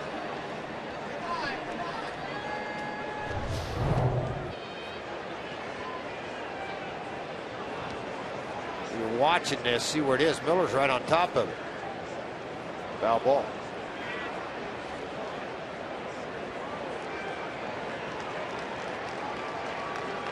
You know, you see that white paint come up behind. This is reviewable. They're going to take a look at it, because fair or foul in the outfield only is reviewable. So here's the question I have to ask, though. Okay. With Crawford on first, and this is what I didn't understand. The ball's hit down the left field line in the corner. How do you advance the runners? Do you assume it's a double? Do you assume that Crawford would score, or do you just put second and third? Here's the thing with the chalk flying, though. In theory, when the grass, and that's too far away to tell there. I mean, it's really close. But if the ball bounces right next to it, couldn't the chalk fly just the impact next to it? Sure it can, but that's why you put chalk down there. But the Rockies use paint until you get on the dirt areas. Well, that's... The good thing is that it was ruled foul, because I don't know if it's conclusive. Well, they're going to make a decision pretty quick in New York, looks like. Bill Miller's going to let us know. No, I thought he was. He started to take it off.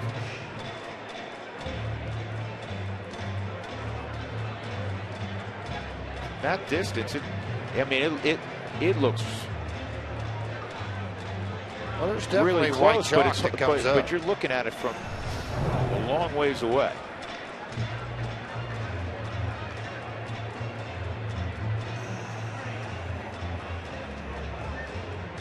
Yeah, that's where the chalk comes up. Now you look at that and you say, boy, that's probably fair. Well, that's why they put the lines down there for close calls like this. And now maybe the length of time they're determining where to put the runners, like in the NFL. But does New York make that call, or do they make the call on the field? They're probably looking at other replays to see where Crawford was. They can do anything. They could award him home plate here.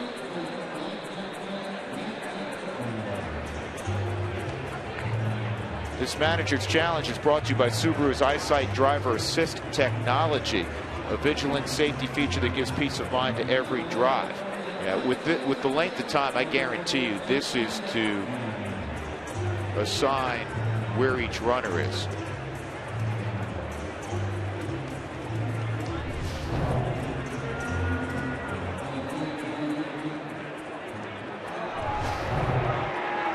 Second and third. Second and third. Flannery's arguing that he would have scored.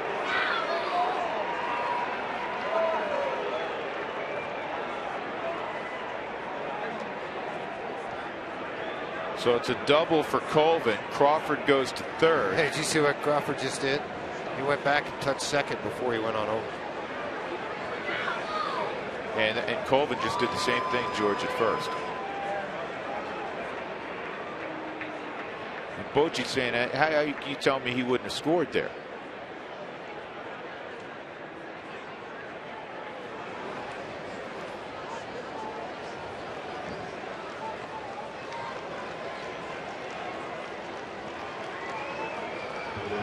See if the Rockies can work out of it. They'll pull the infield in up by a run because you have Bumgarner at the plate. Now we know Bumgarner can hit.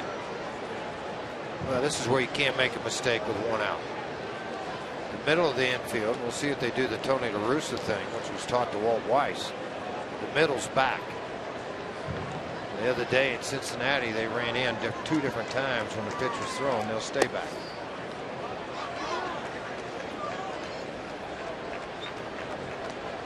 Frankie can't over-amp it. He got a little excited on that first delivery. Well, a long time in between, too, I think, for him to stand out on the mound, but waiting on the pitch to be thrown while the challenge was being made.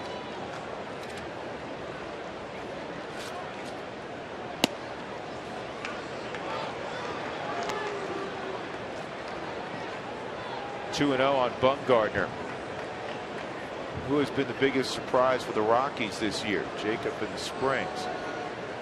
Jordan Lyles is 5-1. I think you probably got to start there.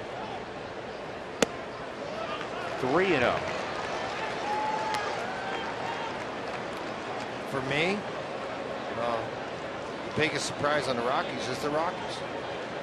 They lost 98 games. They put in new faces in place. 88 games a year ago, 98 the year before that. So they put new faces in place. And those faces are really living up to what everybody thought they would be, and that's got to be rewarding to Dan O'Dowd, and John Weil, and Bill Guyvec, guys that are in this organization building this thing, and particularly the ownership. How many pitchers, by the way, get a green light 3-0? That one.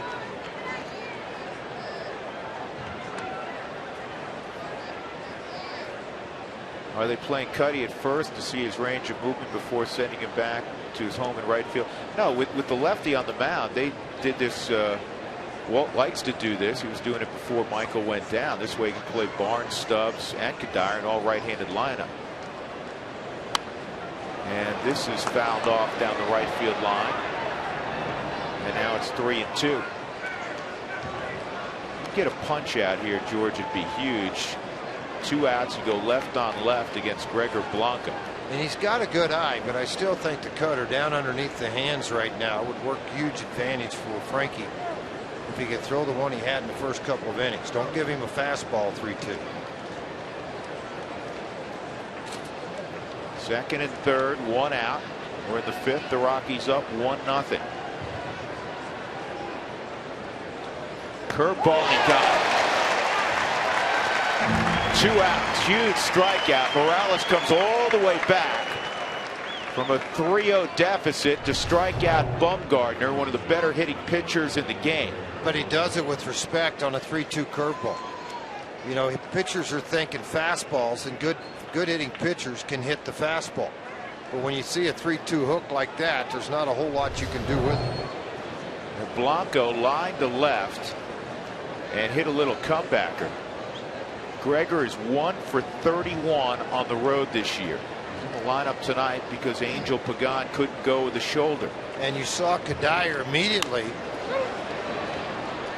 tell LeMahieu, look, if I've got to cover a bunt, if he takes this thing up the first base line, you got to get him behind me. Because Frankie and him's going to go. I mean, that's going to be Kadire and Frankie trying to get to the baseball with a difficult left-hander, and Blanco struggles. That if he pulls this thing hard towards second, I'm going after the ball. You got to get to the bag, and it's a foot race to see who wins it. They might try to steal a run that way, but again, that's the leadership of Kadire making everybody aware of what's going on. 0-1 on Blanco.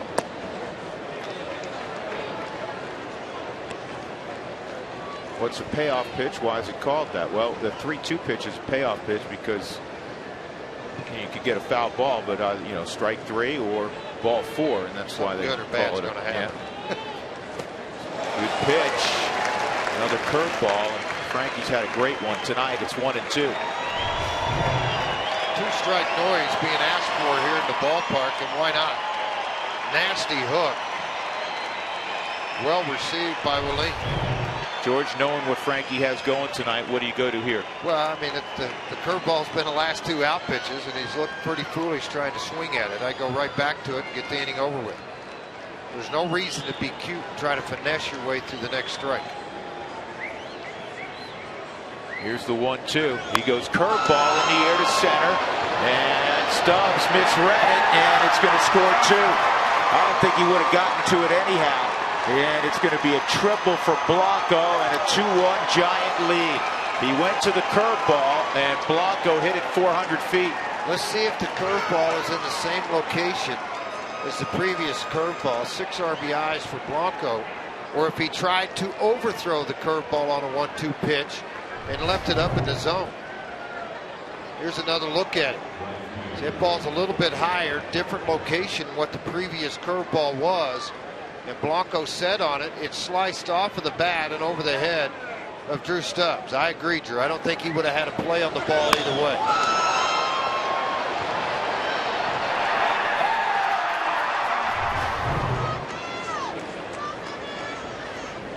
And Hunter Pence, Tulowitzki's got a tough play, no play, and a 3rd run will score. 3 2-out runs for the Giants. They now have 89 2-out ribbies this year. Almost half of their offenses come with 2 outs. That leads all of baseball. Not giving up an at-bat, not giving up an inning, but this one here is a tough one to swallow. You made a good pitch on it. Tough play for Tulowitzki. I'm not sure he would have got Pence with his speed anyway. Tapped right out in front of home plate. Tulo got to the baseball, but I'm not sure he would have had a play on Pence with his speed.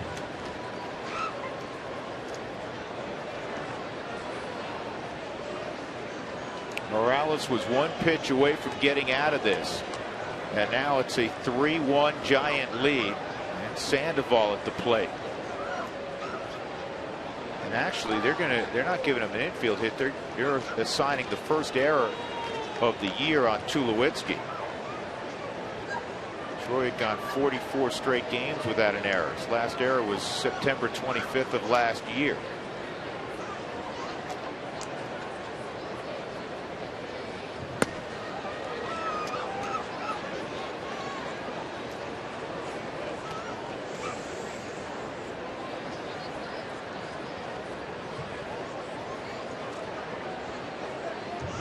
Gregor Blanco with 1 hit this year on the road. 1 for 31. When I read that earlier, I had to look at it a second time.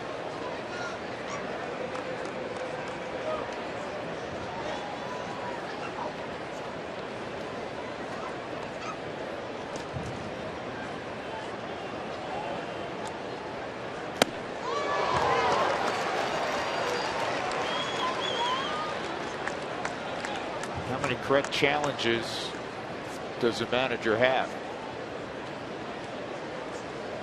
It's unlimited if you're, Bochy didn't lose his because he was right. strikeout of Sandoval ends the inning. Now the Rockies down by 2 runs as we go to the bottom of the 5th inning.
Rockies won as we go to the bottom of the 5th inning. Morales will lead it off, then Barnes and Kadire. After watching the Rockies on Sunday, stick around for Rockies Weekly.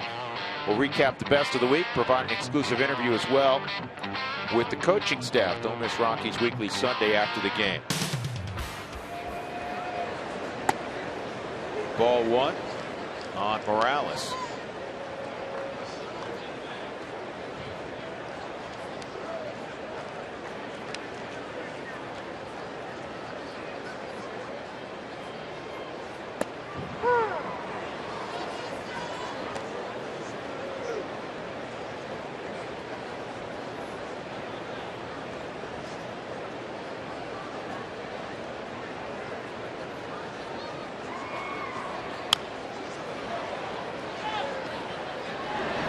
One out.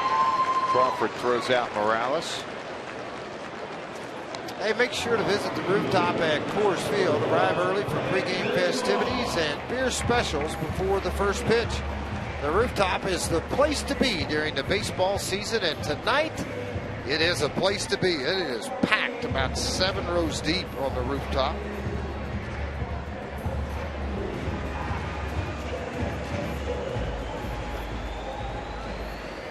Barnes a strikeout and a ground ball to short.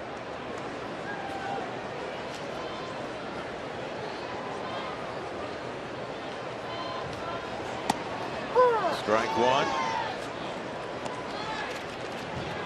Tell you what, Bumgarner becomes really tough when the Giants give him 3 runs or more.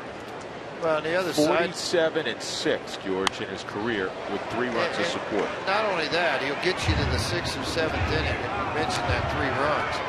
But now they have Huff back in their bullpen. They have Affeldt in their bullpen. They have Lopez. So the 3 lefties kind of counter whatever you're trying to do, with Casilla and Romo to finish things off. So their bullpen's in good shape. 2-strike count on Barnes.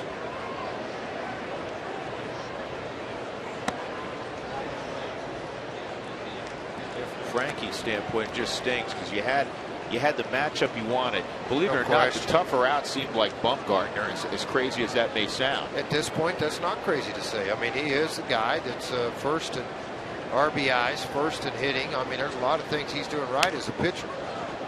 Slowly hit left side, and they won't get Barnes. See, this is what you got to have with this offense. Just get the door cracked open a little bit. Once it gets cracked open, man, they can come just slam it home on you. And they could do it in a hurry. tough play for either Crawford or Sandoval to get to the ball because you're aware of the speed of Barnes.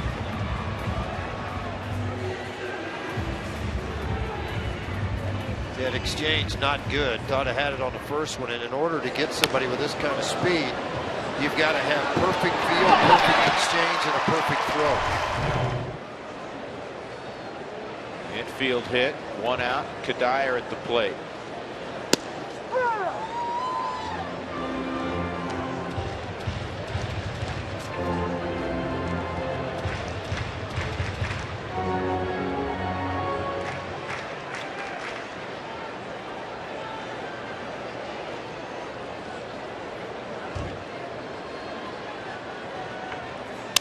This ball hit to deep left field. Does it have the distance? Foul ball. But the swing gets your attention. Man. Close. Close to being on the button. Just jumped out on that fastball a little bit early. Elevated in the zone. Right off of the Remax sign in left field. And it broke the bat.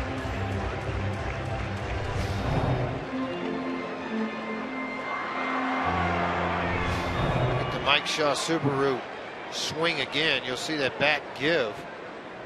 That's usually not something Cuddy does. And he strikes him out. 2 gone.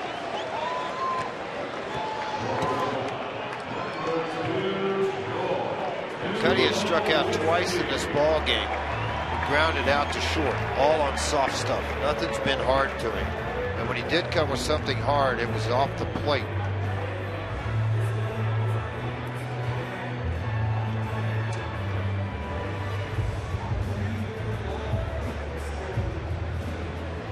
Tulowitzki a double leading off the 4th inning, and he would score on a 2-out double by Rosario.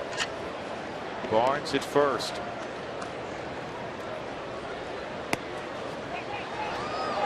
And didn't get far enough away. Now that's a 2-part deal there. As a first baseman, you come off the bag with the guy at the plate. And the only reason you're attempting this is with Tulowitzki at the plate right now. You know, you're trying to, if you get the out, he's leading off. You got a chance of only giving up 1 run. I mean, he's leading the league in every offensive category available. And so, you know, it's a 2-part deal. You're trying to shut the inning down, but as a catcher, you got to make a good throw at first base too, because of where Hicks is playing is at second. Look at their screen, folks, straight up the middle. So if that ball skips or gets by, now you got the runner at third. 1-1. Troy leading the league with 13 home runs. The last time a Rocky had 13 or more home runs in the first 45 games was back in the pre-Humidor days, 2001. Larry Walker had 16. Todd Helton had 15. And Tulowitzki gets hit. That'll put 2 on for Cargo. Cutter that got in on Tulo. I mean, it's one of those pitches you're trying to take the strength of Tulowitzki away from him by coming hard inside, but then you overamp, you cut it, and you catch him right on the calf, and that really hurts. And that is, you know, all right on the muscle there. Well, you got nowhere to go. I mean, you're standing there, and all of a sudden, bam, I mean, where are you going to go on that? I mean, you can't jump in the air and hope you miss it. So you just try to rotate and get away from it. You worry about that swelling up, George, and making mobility difficult. Well, the hard part is you go to sit or ice or whatever, it's going to tighten up. And now in between innings, you got to do just what Tulo's doing, and that's just stretch and move and keep that calf as loose as he can. But that's a hard spot.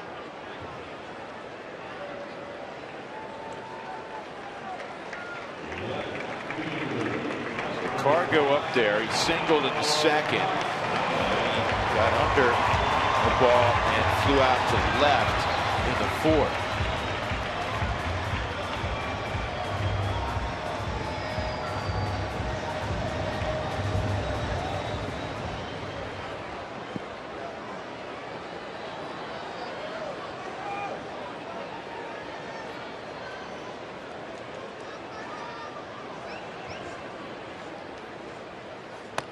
Outside, ball 1. Cargo with tremendous numbers against Madison Bumgarner. He's hit 5 home runs off him. The only other guy that's hit more than 2 against him is Chase Headley, who has 3. Look at that, 2 left-handers top of that list. 2-0. And he knows it.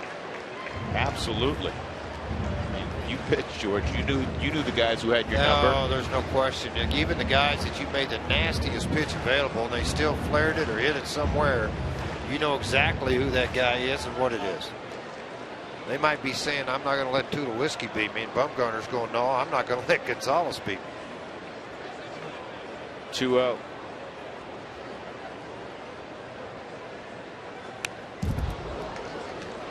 Down straight back, 2-1. Thank you again for tweeting in your questions during our 5th inning and Toyota Talk. For more answers, visit our Facebook page at facebook.com/RootSportsRM, where our game analysts will answer a bonus Toyota Talk question.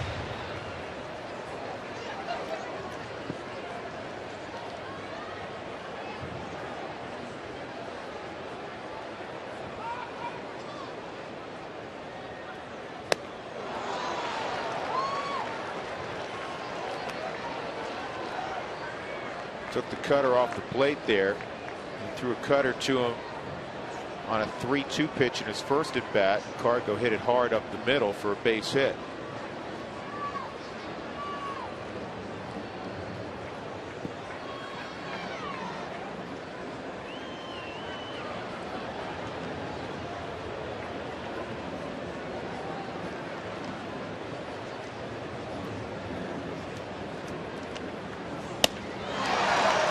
Bumgarner wins this battle. The Rockies leave 2 on. Through 5, they trail 3-1.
Baseball on Root Sports is brought to you by the Ford Escape. Smart, safe, and fun to drive. Ford Escape, go further.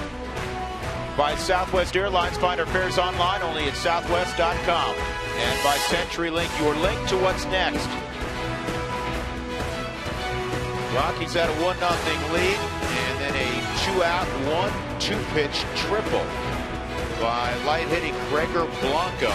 Gave the Giants a couple of runs, and then a bouncer up the middle by Hunter Pence wasn't handled by Troy Tulowitzki. A 3rd run scored. 3-1 our scores. We go to the 6th inning. Drew Goodman, George Frazier, Jenny Cavnar.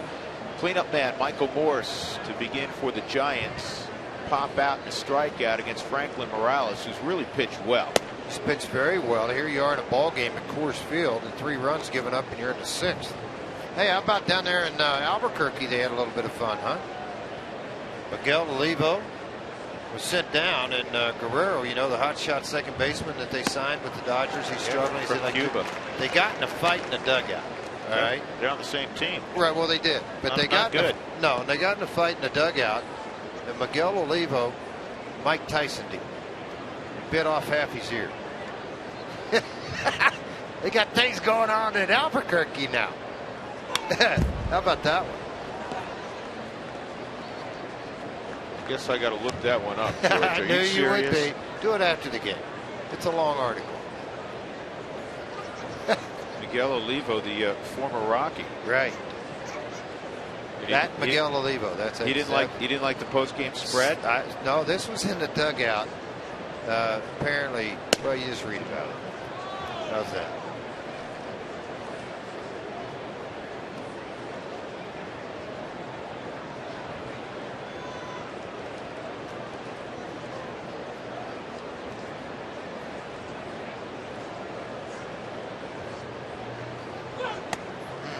Three and two. See, when he gets quick, that's a little bit out of the glove in a different fashion. That's when that happens. You end up getting a spin off on the front side. A little misdirection off the other side of things too, make it a little difficult. Hector Sanchez on deck. 3-2 on Morse. Got it. Change up away. Looked to be. 6 strikeouts for Frankie. Yeah, good pitch down and away. It had late sink and run to it at 86 miles an hour out of the hand. Second time he's got Morse in the game tonight. Last time was an elevated cutter.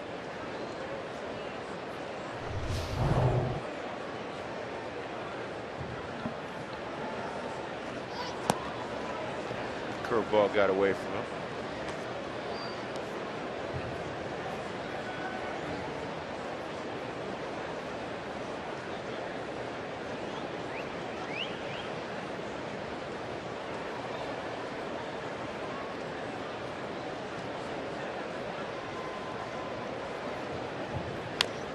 Look out.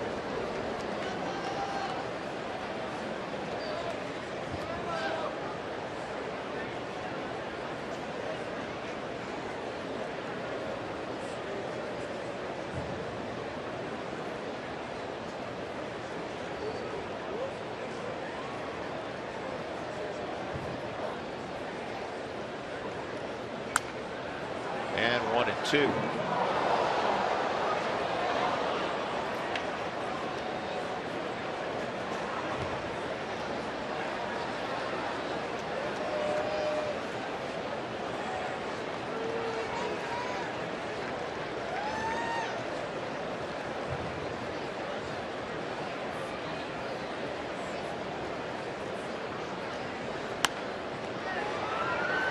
Fighting the fastball away at 92.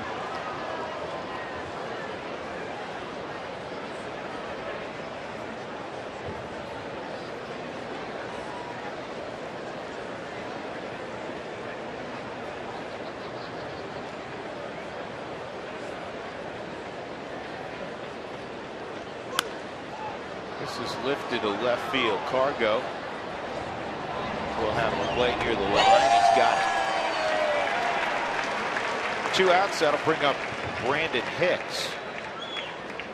The day after every Rockies win, get 40% off your online order at Papa John's. Enter promo code ROCKSWIN at papajohns.com. I'm reading that story now. George Guerrero taken to a local hospital. His agent Scott Boras told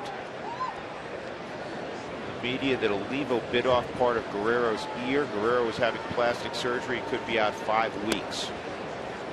Because of his ear?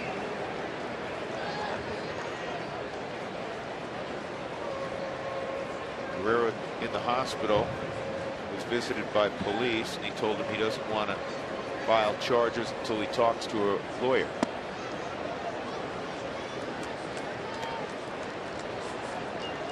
Crazy. 2-0 on Brandon Hicks. By the way, last inning we were talking about Cargo owning 5 home runs against Madison Bumgarner. So I want to see how good your memory is. There's only one guy that hit more than 1 home run off of you in your career. Who was it? What? What are you doing now? I don't know. Reggie only got me once. I don't know. I only gave up, I think, 54 in 9 years, so I'm not sure. You're going to have to help me out. I'm going to throw out. He's a good right-handed hitter. He had a lot of power. Don Taylor. First name was Richie. Sisk? Ah, that punk.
To get some more runs on the board. These two teams very familiar with each other. Division rivals will see each other 19 times this season, and all is tied up 3-3 for the season series. What you've missed since the Rockies last saw the San Francisco Giants about a month ago here at Coors Field, well, the Giants have a pretty good record. When these two teams last met, it was the Giants in second place in the division behind the Dodgers, with the Rockies in third.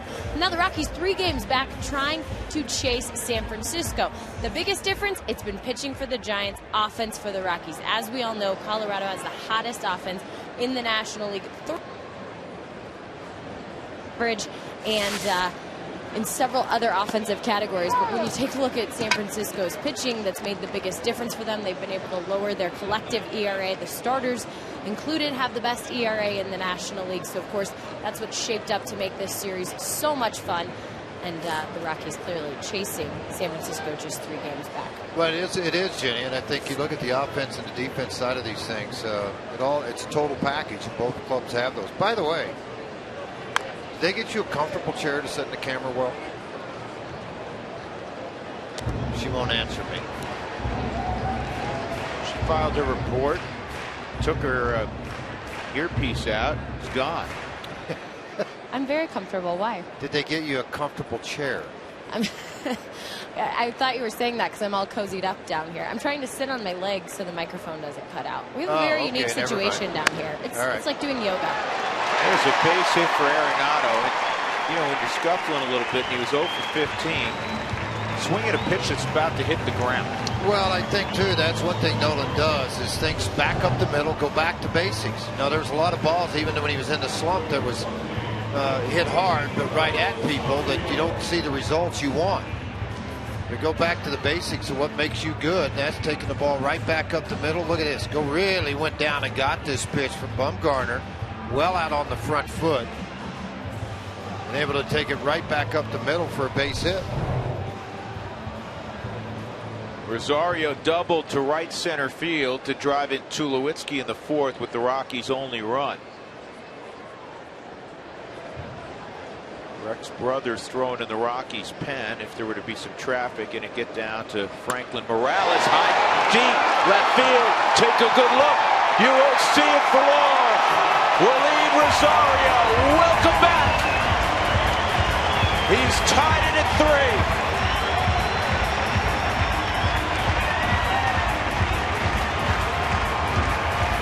Three of his 4 home runs this year have come against the San Francisco Giants. And everybody felt it was only a matter of time for that to take off. Nolan with the base hit, and then Rosario with the big base hit. Cut her in. He just opened up and crushed This on the Mike Shaw Subaru Supermo. Front side leverage, the full spin, tilt and turn, and watch it fly. Almost got to the deck up on top. About 3 rows shy of that.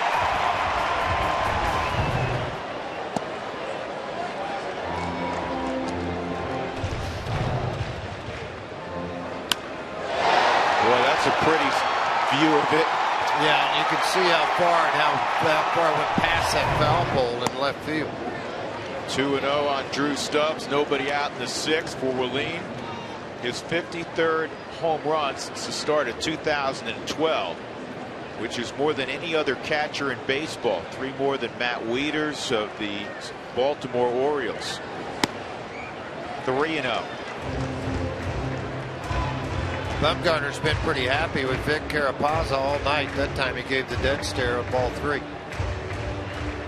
All 3 pitches, and you see on the 4th strike zone, were away. Here's the 3-0 on Drew. That's in there. Yesterday, Madison Bumgarner, in front of his start here against the Rockies, was quoted on their website as saying, "This Rockies lineup may be the best in baseball." That was his opinion.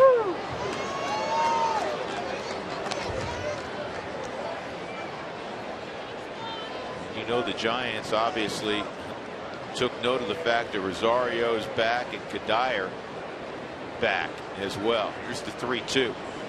Well, you're always happy to be at home. This is the 22nd game at Coors Field. The Rockies have hit a home run in 19 of those.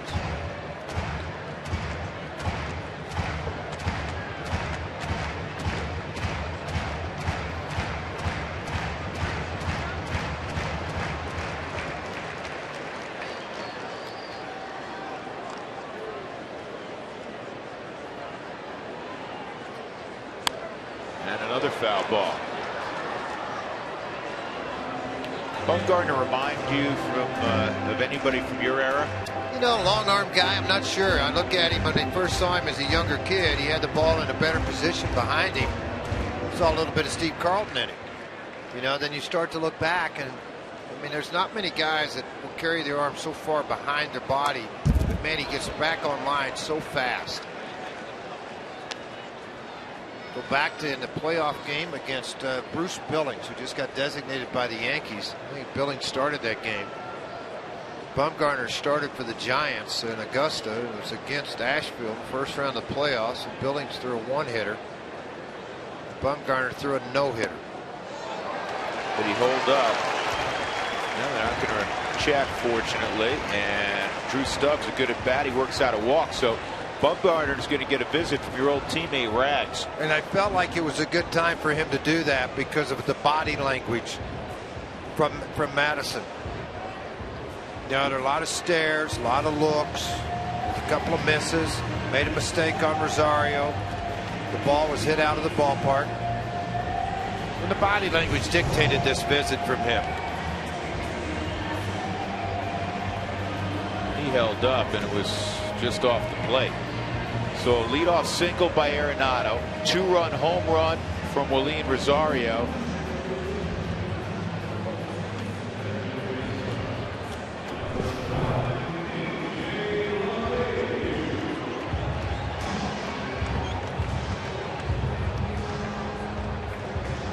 DJ LeMahieu comes up 2 for 19 against Bumgarner. But get in line. There's a lot of guys who don't have a lot of success. That's exactly right. We're showing you Tulo real quick, George. That ball up the middle that I thought probably shouldn't have been an error has now been changed to an infield hit. So it's an infield hit for Hunter Pence. I gave him a hit from the very beginning. So did I. I had to cross out what I put in the book. So it is a hit and is an RBI. Do you think obviously that's an earned run? As an official scorer, knowing that he's a Gold Glove shortstop, knowing that he makes almost every play that he can get leather on. There's what 2 for 19 does. Safe at second base. Bumgarner took the gamble with Stubbs running. And those are things you account for before you pitch the baseball. I say, okay, if we get a bunt here, I got plus speed at first. It'd have to be really hit back to me quickly. Now, Bochy may argue this one, too. Let's see. I think he will. I think he's going to challenge it based on the fact of what Crawford did coming out of it. Oh, you know what? He might win it, too. I didn't see Crawford's foot on the bag, though. Mike Shaw, Subaru Supermo. Going to look at it again. Is the foot on the bag, though? See, that's the key. The heel's up off. Yeah, I don't know. I don't know. Yeah, they're looking in the dugout pretty hard right now to get Ron Wotus to see what he should do here. Nah, he's out. It is funny how they contest all of this. You know, they look back and they're looking in the dugout. Do I contest it? Do I not? What I do? And Boach is looking, and next thing you know, he's going to go, yeah, let's challenge it. Yep, we want to look at it. Ball and glove, but it's a foot on the bag. See, I think the heel might be up. I can't tell if the heel's up there. No, I'm talking right here. You know, that heel's up off the bag.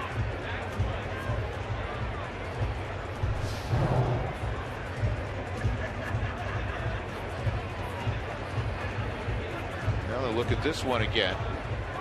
Bochy had a ball down the line overturned, and that's when the Giants scored 3 runs.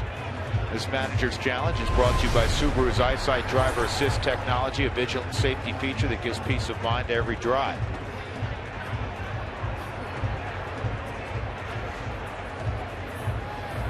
Ball and glove, now foot.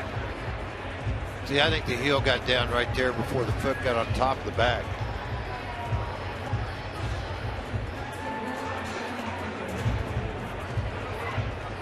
Wondering why Drew didn't slide on that.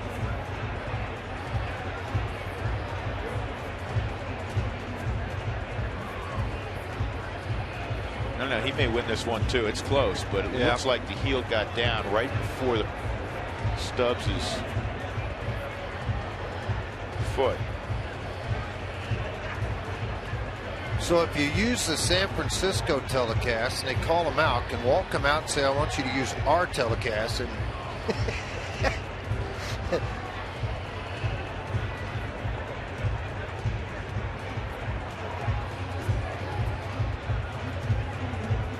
so I don't think he can fully tell on that one. That looks most favorable that he's out for the Giants, but you can't tell if his heel's down on the bag.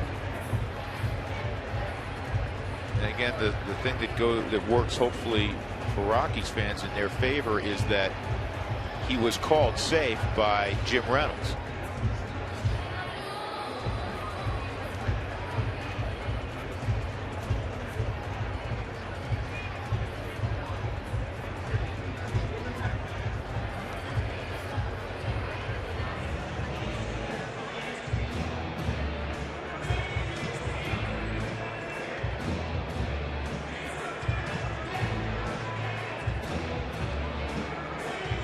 Safe.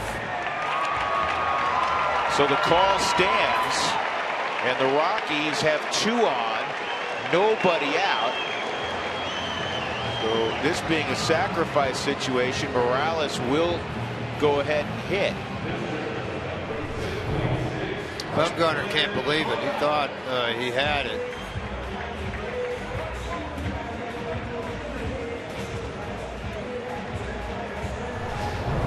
Either way, I think if they would have called him out, Walt would have contested. On what grounds? Once they review it, you can't. What do you? No, I mean, before that, if they would, in other words, San Francisco umpire would have called him out, Walt might got it reviewed and changed to the Rockies half. Gutierrez is warming up down in the bullpen for the Giants. And you know what? I think he would have lost. I think whichever way it was called, I don't know if the evidence was conclusive enough, to steal the NFL terminology, to flip it.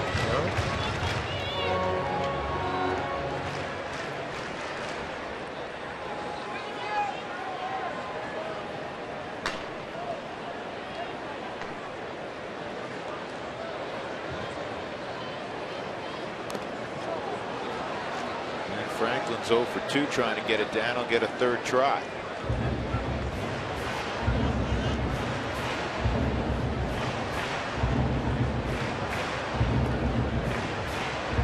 Former Governor Owens.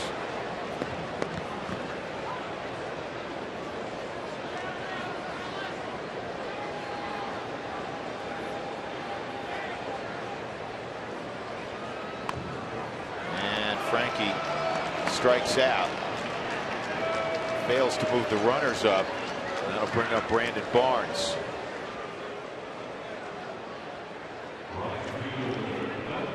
Neither one of these clubs have let the world on fire tonight with runners in scoring position. The Giants 1 for 3. The Rockies 1 for 9.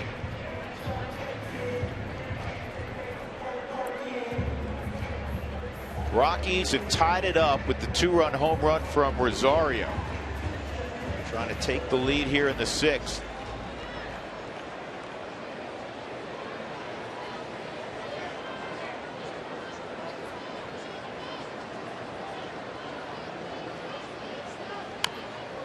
Slowly hit to third and foul. Okay.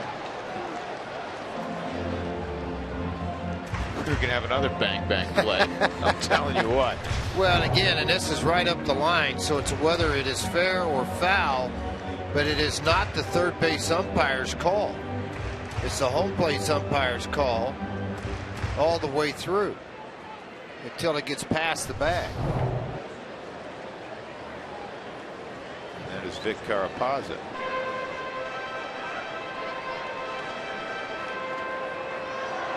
Said it so many times this year, George. Every time Brandon Barnes starts, he does something, it seems like, to help the Rockies win a baseball game. Got a chance here.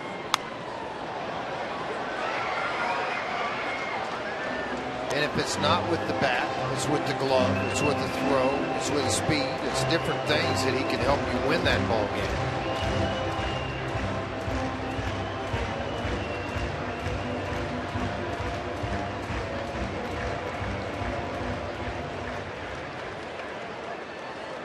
They shade him a little bit toward right center with Gregor Blanco. Good eye. 1-2.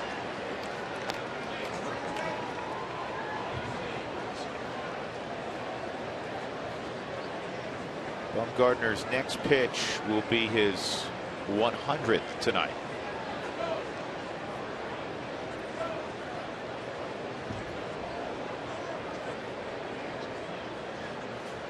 Back up the middle, double play. Yeah, tough in there too. He made a heck of a play on a ball hit. But it's a whole new ball game. Rockies got a leadoff hit from Arenado, and then Willeen Rosario got the barrel to a cutter and hit it halfway to Fort Collins. 3-3 as we go to the 7th at Coors Field.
Colorado Rockies baseball on Root Sports is brought to you by T-Mobile, sponsoring Tuesday Night Baseball.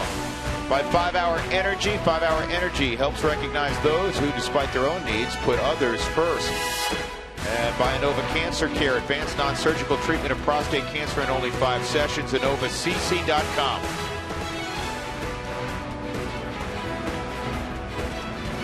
Franklin Morales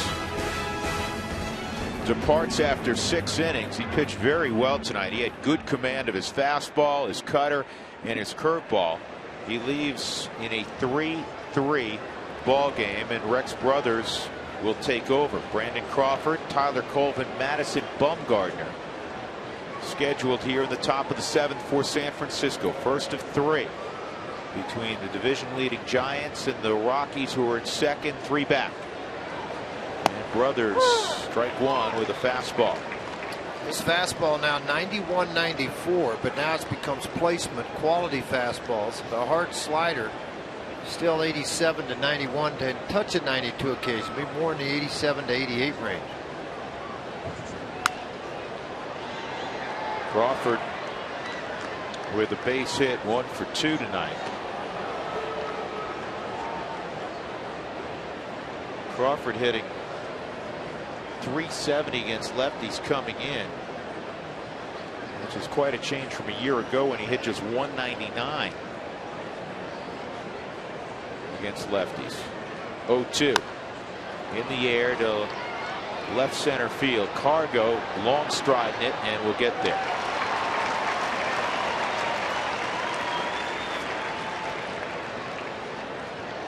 Take a behind-scene tour of Coors Field. Group and individual tickets are available year-round. Just call the Rockies at 303 Rockies and set up your times for your group or for your individuals to come take a tour around at one of the prettiest ballparks in all of baseball.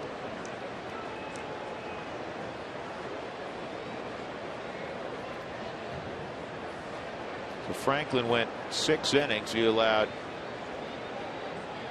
3 runs, all of them earned.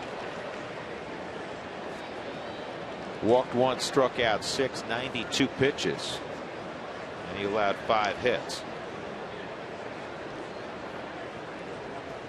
He pitched very well. He pitched extremely well. You know, you look at the body of work and you say to yourself, Coors Field, he gave up 3 runs. You know what? You got to win that ball game for that starting pitcher if he goes out and gives you 6 innings with 3 runs in any ballpark. Yeah, but you know, as Walt's pointed out, George, you well know, there's some nights, even for this prolific offense, you're not going to put 7, 8 on the board, and you don't expect to when you're facing Madison Bumgarner, whether it's at 20th at Blake or anyplace else. So you got to find ways to win the 3-2 or 4-3 type of games. DJ leaps and he holds on. Tyler Colvin thought he had a broken back single. Instead, it's a jog back to the dugout. 2 gone. Yeah, exactly. And it's all about the break, too. I mean, he took off the minute this ball left on the fist of Tyler Colvin. He took off, and it doesn't hurt when you're 6'4". To be able to time that leap, get up off of the ground, and then snag it in midair. You have to double catch this, re-grip it in the glove. Well, I think when he came down, he just wanted to make sure he had it on the Mike Shaw. Butler likes it. That's their Brothers likes it. 2 outs now. Bumgarner fouls off the pitch. Well, Bumgarner's your horse. He's got 100 pitches in the ball game. He's not getting ready to walk out anytime soon. The most so far this year, 114 in his second start against the Dodgers.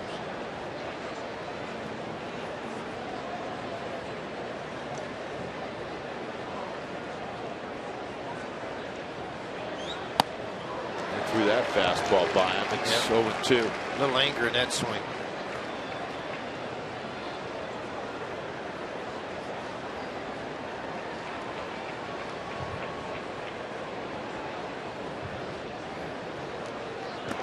Oh, he hit him. Did he? He hit him.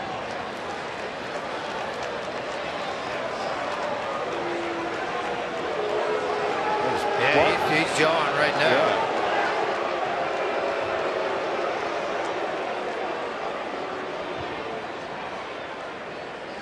Kadyr's like, you've thrown a good ball game. If you think you're going to hit you with 2 outs, come on. You know, but this is an old school guy standing up to plate. Mike Shaw Subaru Super Mo. Ball just cuts. Yeah, I mean, it's a cut fastball that caught him on the thigh.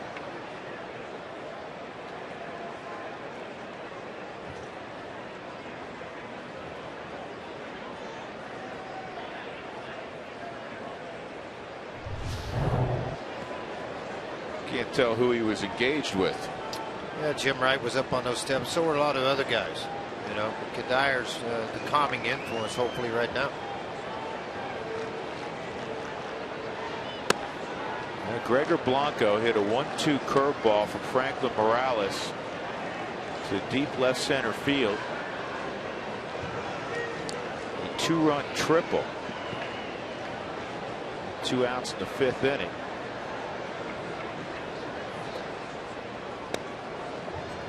And 2-0.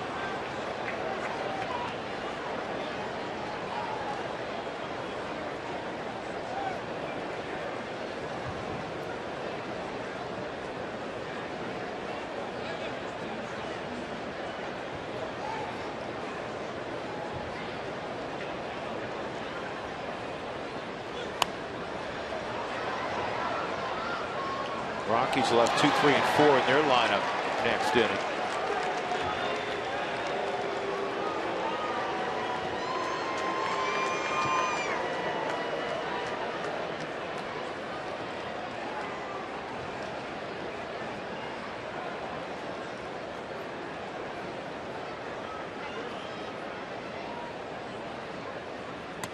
Way inside, 3-1. You don't want to wander into Hunter Pence, who's on deck. You had Bumgarner 0-2 as a pitcher. I know he's a good hitting pitcher, but you end up inadvertently hitting him. And now you have a light hitting Gregor Blanco, left on left. He came into the ball game hitting a $140. Well, you're not going to face him. I mean, Ottavino's been warming up down in the bullpen. If Pence comes to the plate, it's going to be Ottavino. You still don't want to have the situation, though, if the runner on second, anything can happen.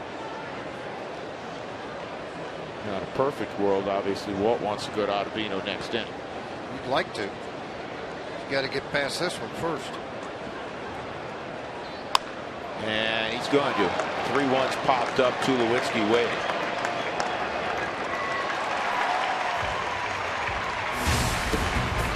So we'll go to the bottom of the 7th, tied at 3, Tuesday night at Coors Field.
Let's take a look at our Cooney Lexus look back. There's that curveball we were talking about that Gregor Blanco hit for a triple. And the Giants went from a 1-0 deficit to a 2-1 lead. They got an infield hit to make it 3-1. And then the Rockies would tie it up. Willeen Rosario, a 2-run home run in the 6th inning. That's where we stand, 3 apiece. Cooney Lexus, luxury where luxury has a new address, open in Greenwood Village in Colorado Springs.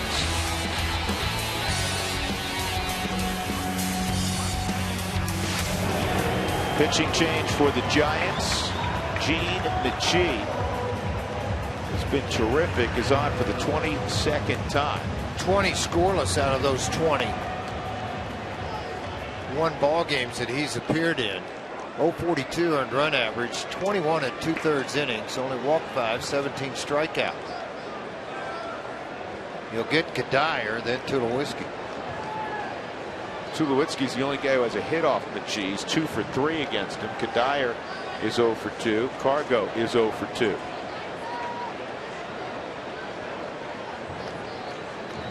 Kadire in his first game back, strikeout, ground ball to short, and a strikeout. That pitch way outside. Ball 1.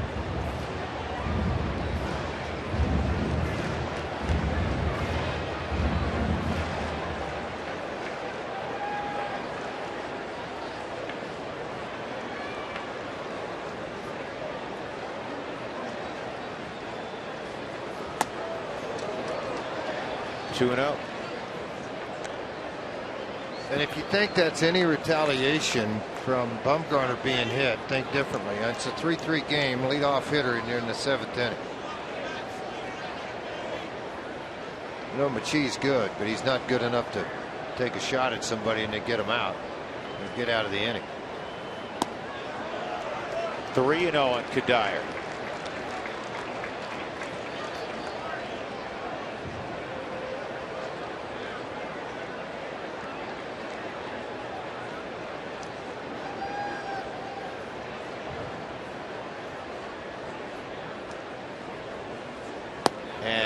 Close, a 4-pitch walk, so the go-ahead run in the 7th, the board, and Michael Kadire. Just 5 walks for Machie the whole time. So, I mean, out of those 21 ball games, covering some innings, strike throw. Tulowitzki gets a shot here again. Rockies have left 7 men on base tonight. San Francisco 2.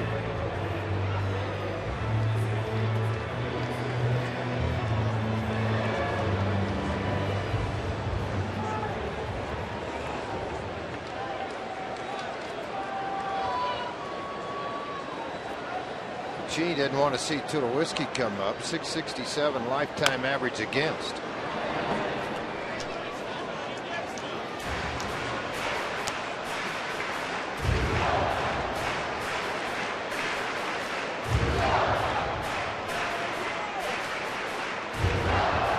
Three runs, 8 hits, no errors for the Rockies. 3 runs, 5 hits, and an error for the Giants. Well, you start to play along with Bruce Bochy down in their bullpen, and you see that you have the left-hander coming up next. Lopez is the guy warming up down in their bullpen right now, trying to get it going in a hurry. They'll buy some time if they have to. Ottavino continues to throw there, and the reason Lopez up, Gonzalez 3 for 18 in his career against. He may have been a guy to come in and pitch no matter what. 1-2. The pitch was right there. Late breaking slider. He got way up on top of it. May have been a split finger, but it had slider type action. Pulled down in the zone by Sanchez, and a call made by Vic Carapazza.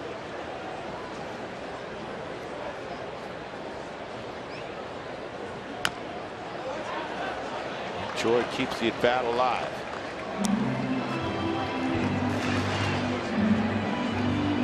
Ottavino throwing in the Rockies pen as he was late last inning.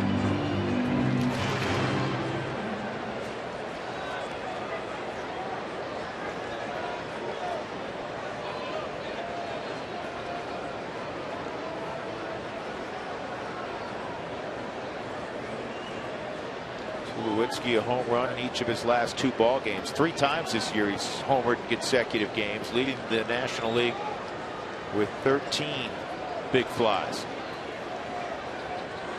1-2.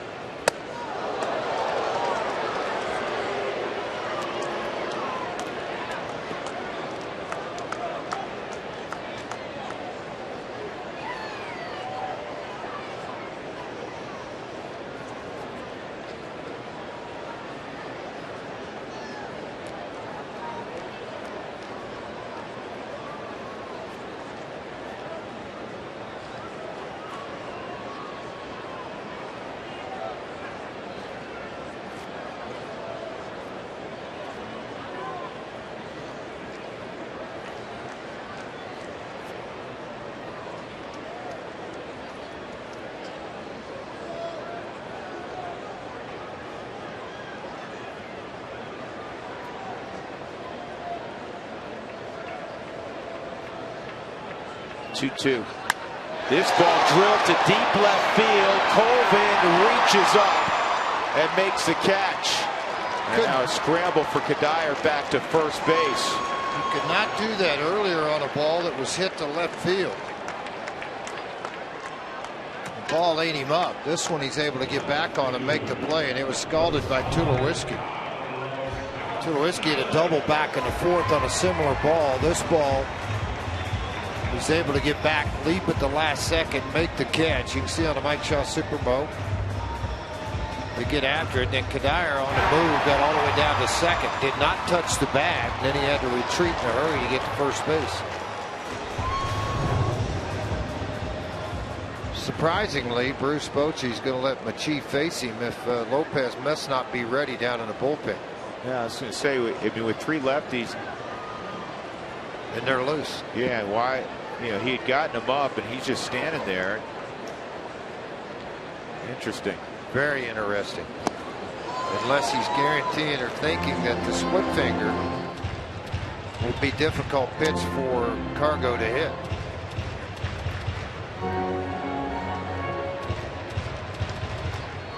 Giants have had Cargo's number this year. He's 3 for 24 against their pitching, and one of those hits came in the second inning, a base hit up the middle against Madison Bumgarner. 3-3, 1 out. Kadire at first. We're in the bottom of the seventh.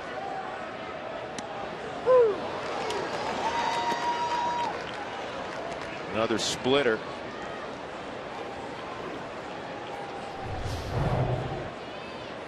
They're coming right out of the hands. You can see on top that tumbling action. Cargo gives up on it and then recognizes might have been a pitch he could have got after. Now with 2 strikes, as a lot of teams will do, they're going to shift 3 to the right side, set up away. And Cargo gone on 3 pitches. Another hard splitter. This one even yanked harder. You know, as a pitcher, what you think of with your finger motion coming to the plate is you take those fingers and you try to push them right through the catcher's mask, the chest protector, and into the ground, particularly with 2 strikes. Already down 0-2. He was fooled by that pitch.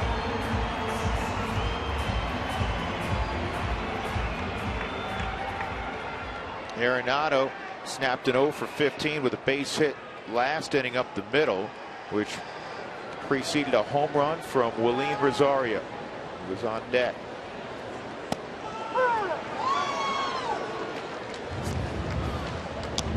Arenado has interesting splits. He's hitting just 247 at home. He's hitting 333 out on the road.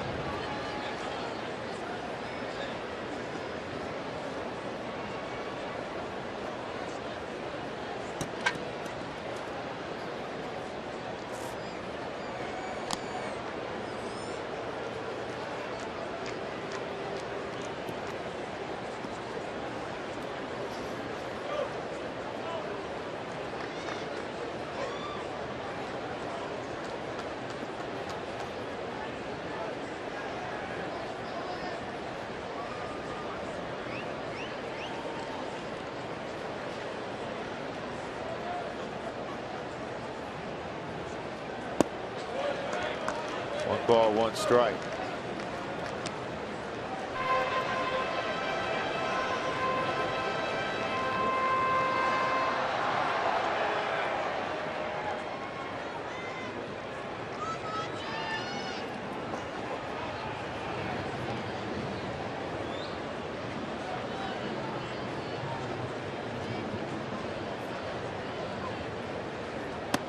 That's in there.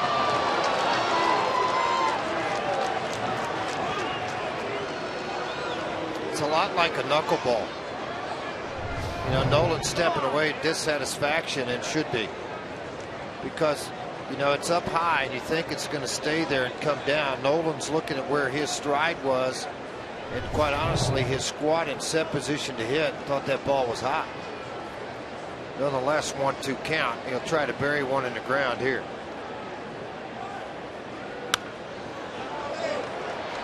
No, that's not where he wanted it. No, but elevated with movement.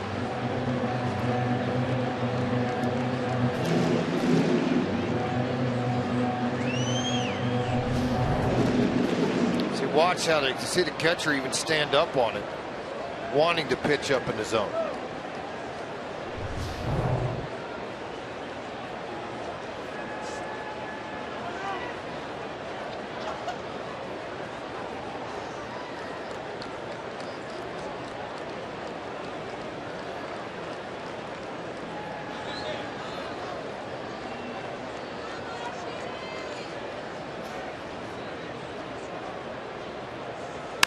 This ball driven to center field for a base hit. Goddard will stop at second. And that will allow Rosario to hit here. And what you hope, there's some winter ball history here. You know, maybe at some point these two have faced each other at the minor league level or at the winter ball level where you play an awful lot of games. Rosario has faced him 1 for 3 at the big league level. Tonight's T-Mobile game changer. Down 3-1 in his last at bat. Rosario hit one out with a man aboard to tie it up against Madison Bumgarner. And that home run was a game changer. He'd like another game changer right here. And the Rockies 1 for 10 with runners in scoring position.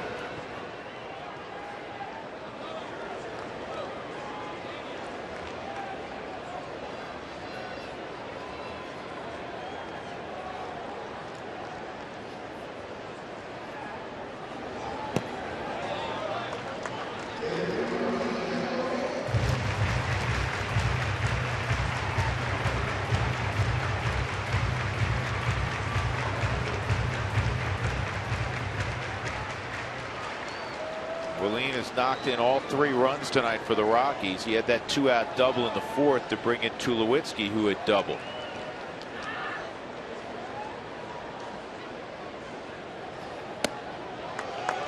Two and out.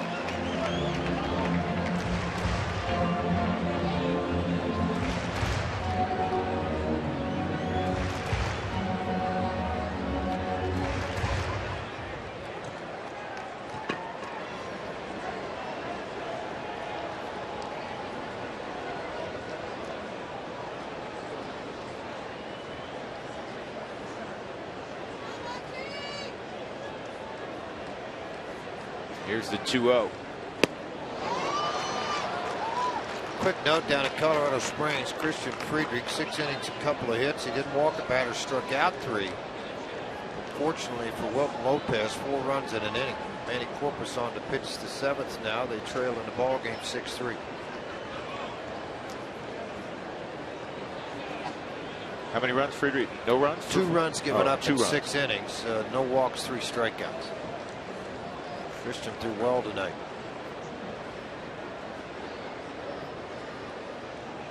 And he stayed away from Rosario, and he got a feeble swing. It's 2-2. You know what? You're looking at late movement on a pitch. See how that ball dived on the outside corner? I don't know how Sanchez caught it. He wasn't looking. That's the cool thing about the Supermo. You can look in, see it. You see the umpire and the catcher both their eyes shut and call it a strike. 2-2. He went back to the splitter, and it's 3-2. Josh Rutledge had a couple of hits in that ball game, 372 average now. You know, as an umpire, they're looking at this line here. Did the bat head cross that foul line? And you talk to the umpires in the National League, they'll tell you. That's kind of an indicator for them.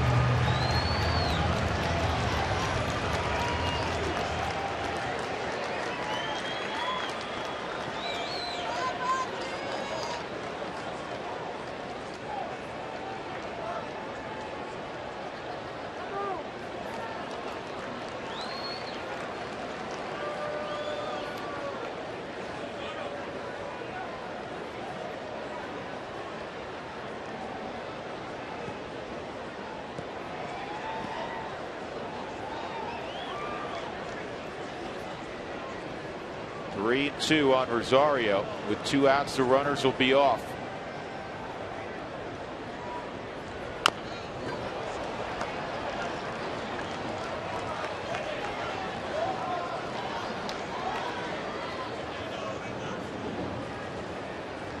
Well, join Ridge Sports and the Rockies for a great cause. Batter Up for Kids. All season long, every Rockies hit will mean a monetary donation to Children's Hospital in Colorado and Special Olympics of Colorado.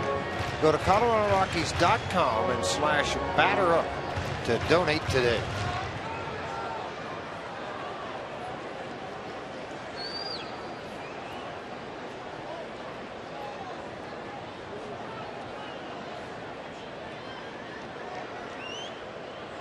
Three-two again, and he struck him out.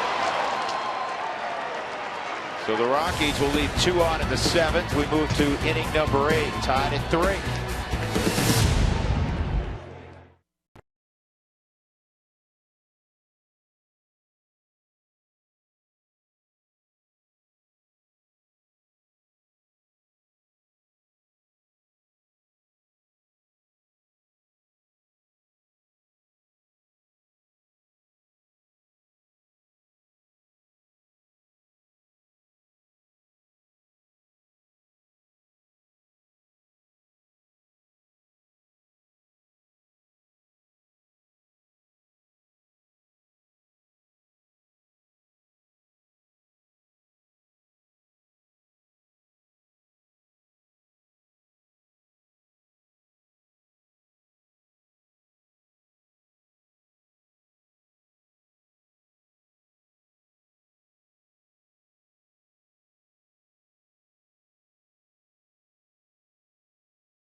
CenturyLink. What's next? Matt Cain, Jolie Chassin tomorrow. Matt Cain 1-3, 4.33 ERA. Jolie Chassin looking for his first win of the year. It's brought to you by CenturyLink. Link to what's next.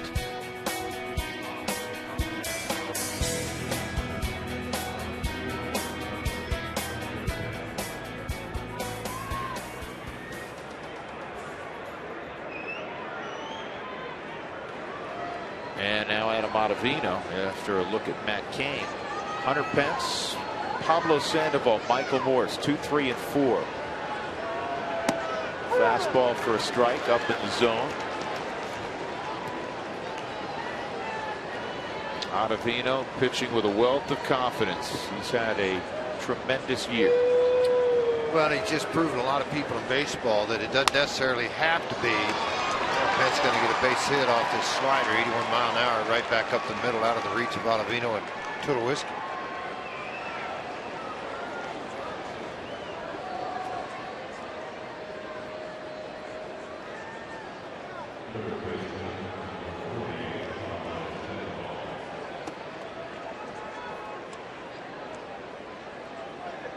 Well, as we talked about earlier, here's the AT&T fan photo of the game.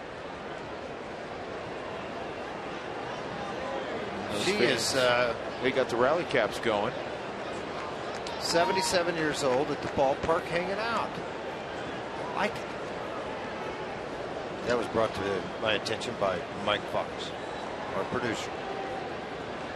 Tweet your fan photo to hashtag #COFanPhoto for a chance to be shown in an upcoming game broadcast brought to you by AT&T.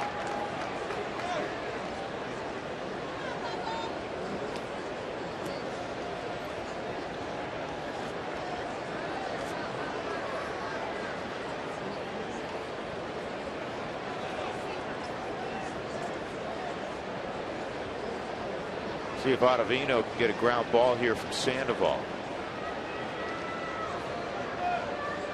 And it's long, so you got a long arm and a high stride to the plate. So that's where Rosario's arm's going to have to come into play.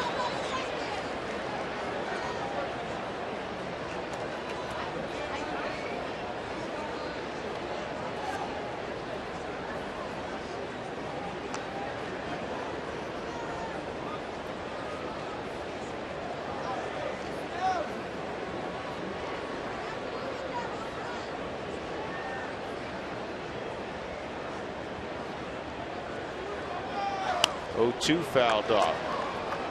Remember who led the American League in home runs last year, George? No. You asked me, I answered honestly. No. Do you? Chris Davis of Baltimore. Well, okay, now I did. He at 50. Hurt too this year, isn't he? Well, he had only 3 entering play today. Guess how many he has now? 6. You got it. That part I remember.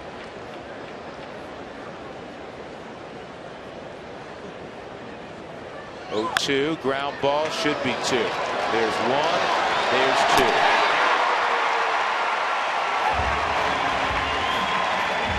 Rockies lead the league in double plays turned. Yeah, just what the doctor ordered. I tell you, this makes it look pretty easy on the Mike Shaw Subaru Supermo. Perfect feed to Tulowitzki, chest high, the exchange out of the glove. Then the athleticism to hop over Pence and fire a strike right onto Kadire. Let me correct that. The Dodgers are 1 ahead now. So the Rockies are second. Dodgers have 53 turns. The Rockies have 52. Morse. Look out. Incoming.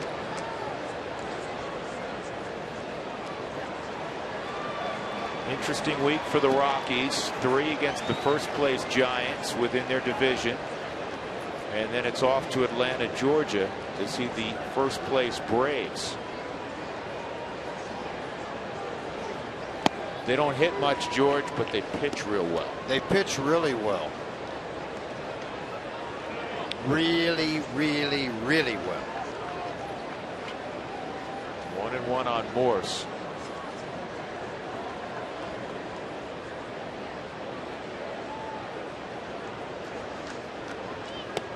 Speaking of the Dodgers, they won in New York tonight 9-4 over the Mets. Auto glass damage, trust SafeLight online at safelight.com or on the phone at 303-287-5000.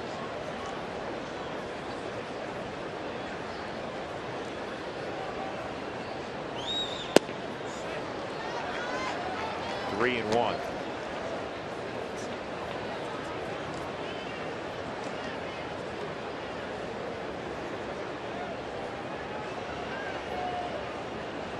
Logan, the left-hander for the Rockies, warming up. Casilla, the right-hander for the Giants. Broken bat, fly ball to Cargo and left. He's got it, and that's all for the Giants in the 8th. In the bottom half of the 8th, Drew Stubbs will lead it off for Colorado.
Rockies were up 1-0 on a baby bull double to drive in Tulowitzki. They fell behind 3-1. They caught the Giants with a 2-run home run from Rosario. This week on Rockies Real Time, we're headed to Tulsa, Oklahoma to meet up with the top pitching prospects in the Rockies organization, get a first-hand look at Eddie Butler's development, and also Oklahoma native John Gray takes a break from baseball to show you his hometown of Chandler, Oklahoma.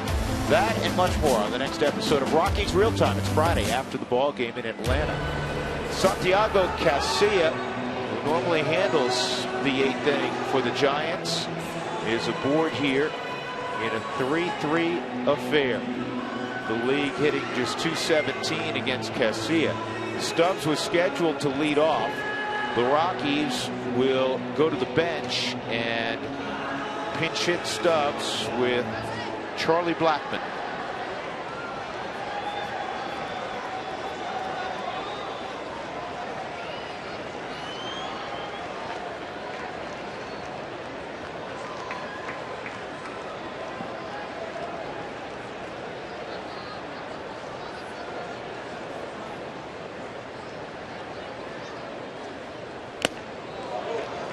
Charlie swings through a 94-mile-an-hour fastball. May have nicked it. It's 0-1.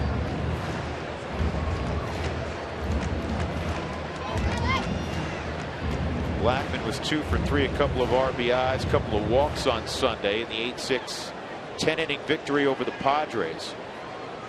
Went 5 for 12 in the series against San Diego. Real nice guy to be able to pull off your bench late in the game, huh? Crazy. Stubbs had an impact tonight. He was on all 3 times. So base hit, reached on an error on a sharply hit ball that Hicks couldn't handle. The second baseman, he also walked. 2-1. LeMahieu will hit behind Blackmon. After the move to activate Kadire today, the Rockies, who had been playing with 8 in the bullpen and 4 position players on the bench, now have 5 position players on the bench and 1 less in the bullpen. Again, Michael missing more than a month, activated today. Chris Martin, who did a nice job for the Rockies, was sent back to Colorado Springs.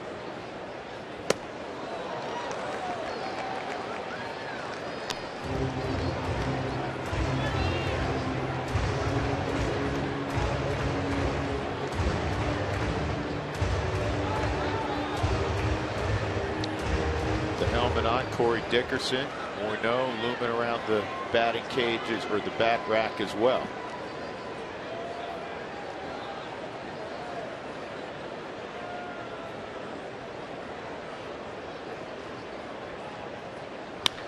This ball in the air to center field and deep, but playable for Blanco.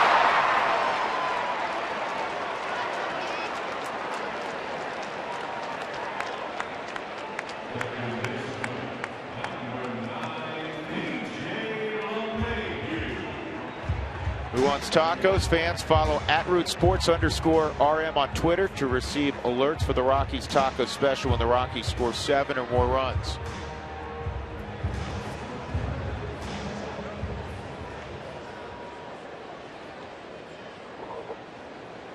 Right now it's Justin Morneau in the on-deck circle. And nobody left-handed up at all for the Giants in their bullpen. And Lopez was up earlier, so I'm sure he could get ready in a hurry if he need be.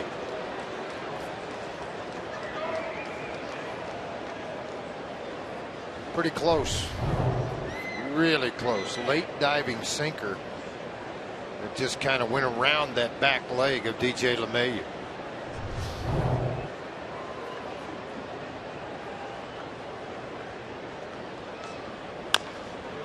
And a bouncing ball to Crawford, 2 outs.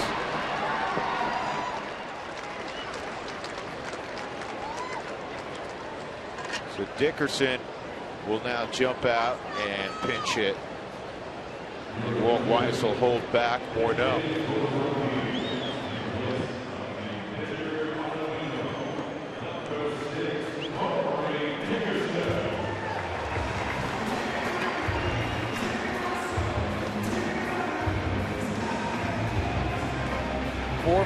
7 as a pinch hitter this season. Brandon Barnes had 6 for 16. Leads it with most plate appearances as a pinch hitter. The Rockies pinch hitter this year lead the National League, .323 average.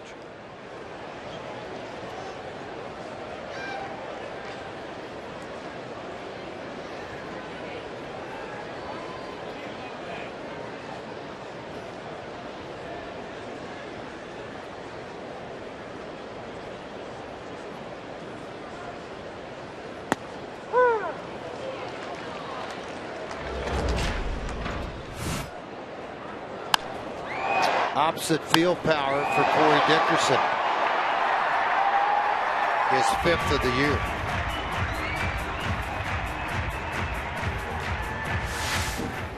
Lefties are hitting above 300 against Santiago Casilla. They're at 308. Here's the 0-1. 1-1. Righetti said one of the things they tried to work on, the pitching coach with San Francisco, is for Casilla to stand on that back leg a little bit longer so the glove got out quicker. It allowed the hand to get on top and keep the sinker diving. Well, Troy Hawkins warming up for the Rockies to pitch tonight.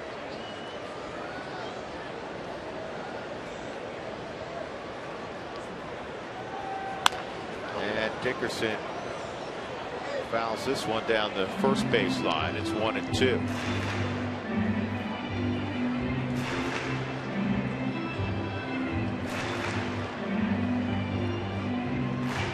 Baseball to go along with the popcorn. Now give me back the popcorn. Let's make a deal here. Come on. Haha, that a baby.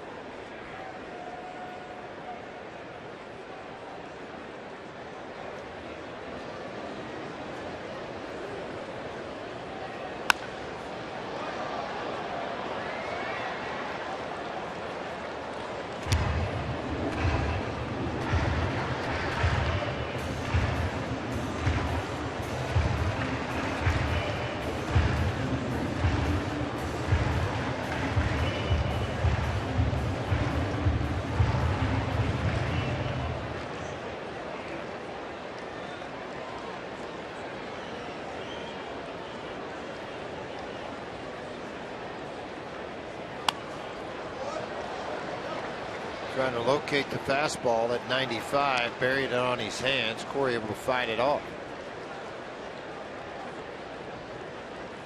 This is game 7 of 19 between the Rockies and Giants. The Rockies have won 3, the Giants have won 3, and they've all been white knuckle games.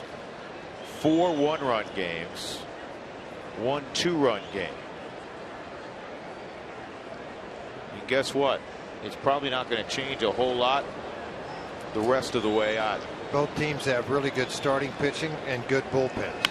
This ball hit on one hop to Hicks, and Casilla gets through the 8th inning in order. We'll go to the 9th. The Rockies 3 and the Giants 3.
Is brought to you by Southwest Airlines. Find our fares online only at southwest.com. And by AT&T, mobilizing your world.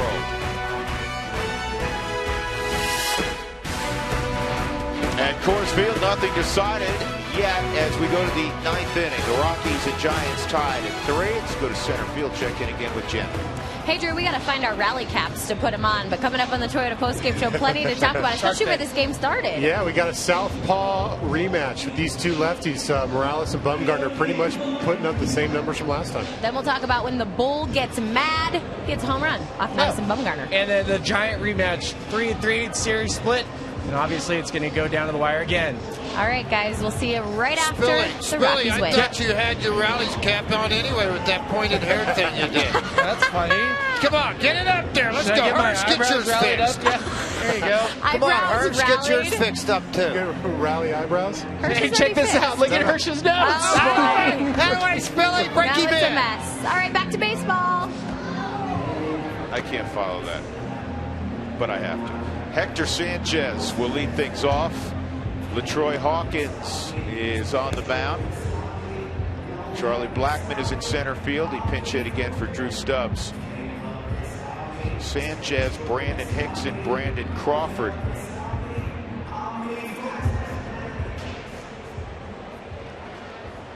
Hawkins back on the mound after giving up the 2-run home run in the 9th inning on Sunday. Blowing that save was 6-4, and Everett Cabrera hit a 2-run shot against him. The Rockies would win it the next inning.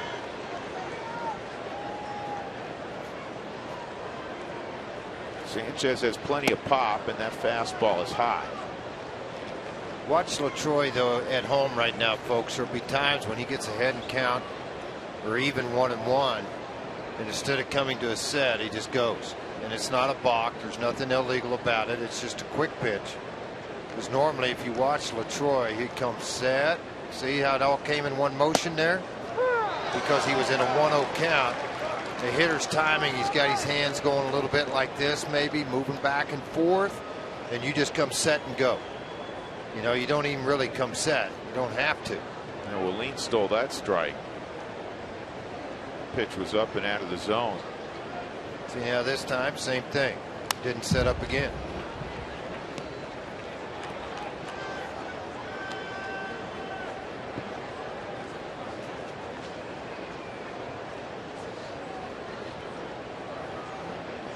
It's an old veteran move for the take away the timing from a hitter.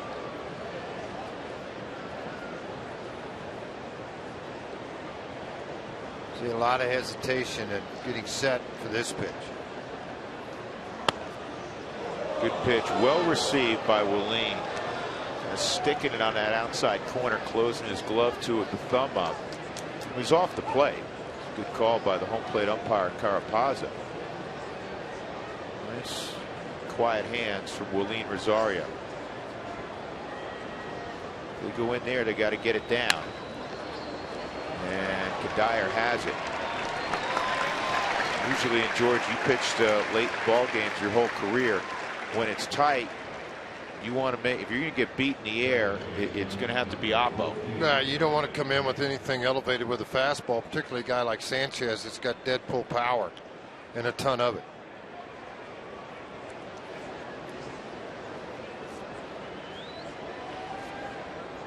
Brandon Hicks, not much of an average, but he has pop. He has 7 home runs. He had only 3 career home runs coming in. 28-year-old is with a couple different teams, playing for Marco Scutero, who's in Florida being looked at by a back specialist. That's going to turn foul.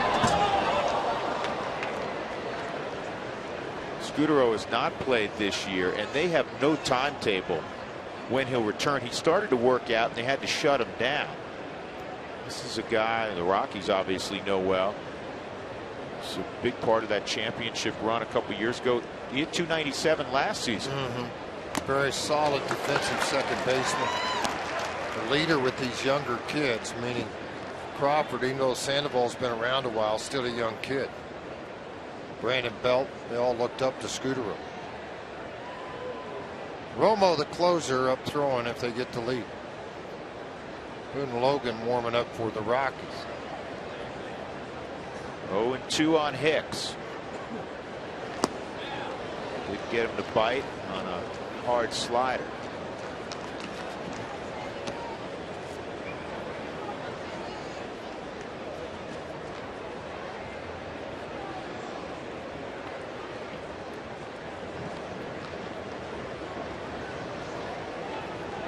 defensively, shading into right center for Charlie Blackmon. The infield pretty much straight away.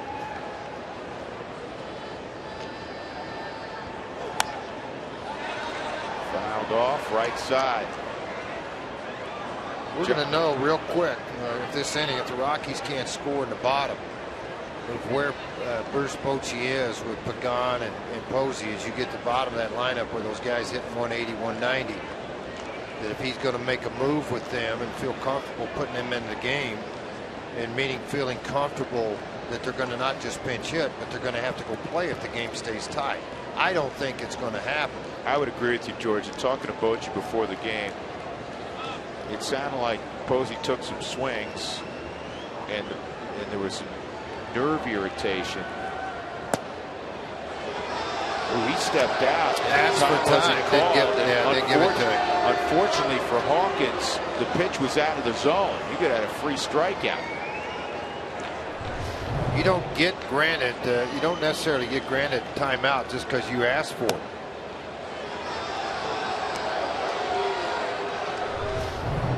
Two live, and that's a line drive base hit.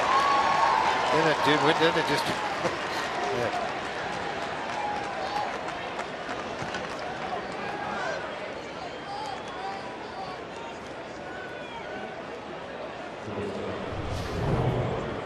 Ball coming off of the bat. A lot of spin in the outfield. Elevated, just dropped out over the heads of DJ LeMahieu in front of Charlie Blackmon.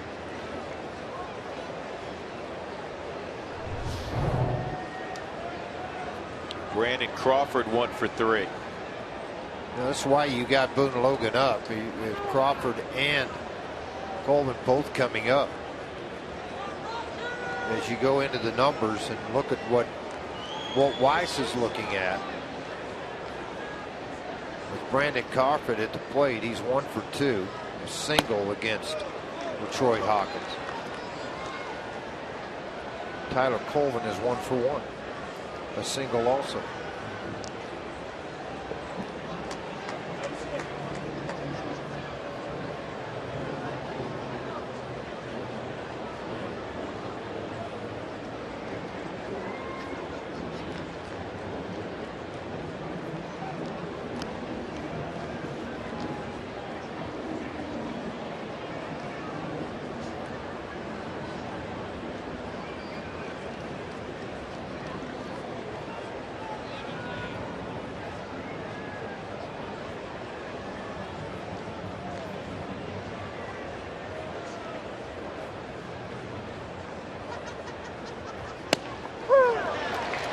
Got that pitch down, George. He's been working in the upper part of the strike zone with his fastball. Yeah, and a lot of times that's about getting out of your glove, not letting your hands ride with your delivery.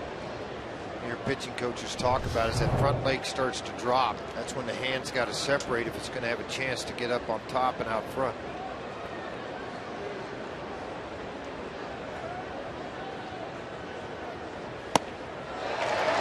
The heater at 94. And it's 1-2. Talking about the improvement Crawford's made left against lefties this year, left on left. Hitting around 370 after hitting 199 last year, but against righties, he's hitting an inexplicable 179.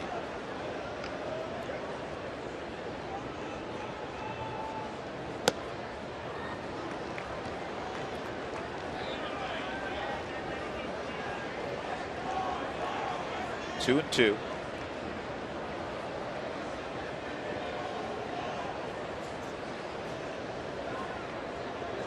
Rockies in the bottom of the ninth will have the top of the order.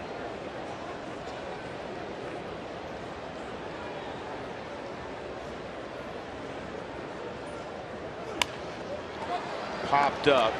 Arenado and Tulowitzki. Nolan's going to handle it. And that's the second out.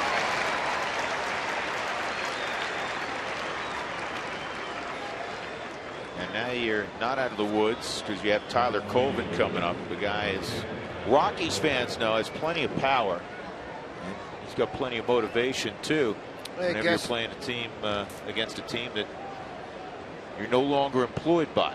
Yeah, you guess right. Sometimes the results can be right, but So Troy makes the pitch he needs to make in this situation right here. It should have a pretty good result. Tyler played 163 games the last 2 years for the Rockies, hit .271 with 21 home runs, and he drove in 82. And most of that damage done 2 years ago. Yeah, 2012. When it was a big turnaround year from what had happened with the Cubs. Last year he battled back injuries. That was one of the reasons Baltimore doctors nullified the contract signed by Dan Duquette in the ball club.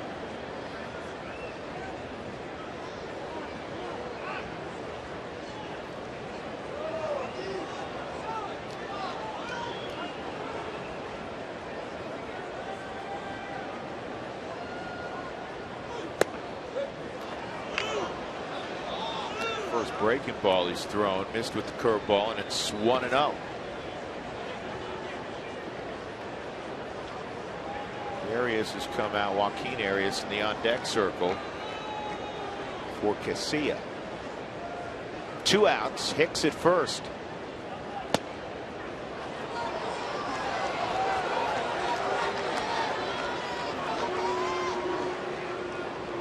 Well, Gutierrez is warming up. If the game stays tied 3-3, Romo's ready to go. Logan's ready to go.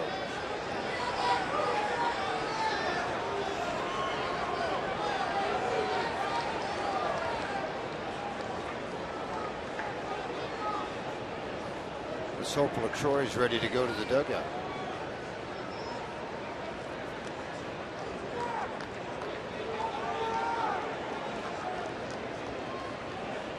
Guess who finally lost a game tonight, George? Not sure. Tanaka. Did he? Jason Hamill of the Cubs beat him. Huh. Cubs win 6-1 at Wrigley. Wow, they got after him pretty good. There's a strike. Tanaka won his first 6 with the Yankees, and he was 24-0 last year in Japan.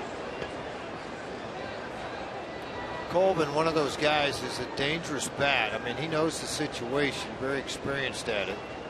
Marlene wants to go with the curveball.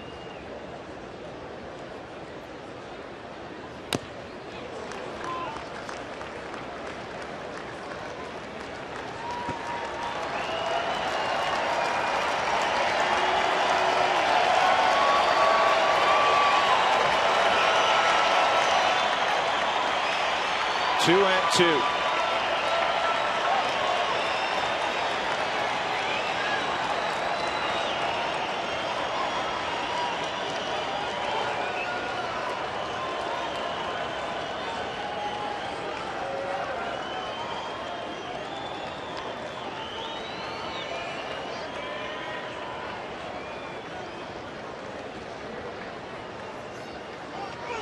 Runner going, slice to left, and Hicks will get a green light. He'll score the go-ahead run. And that's interference on Tulowitzki. Colvin will get third base.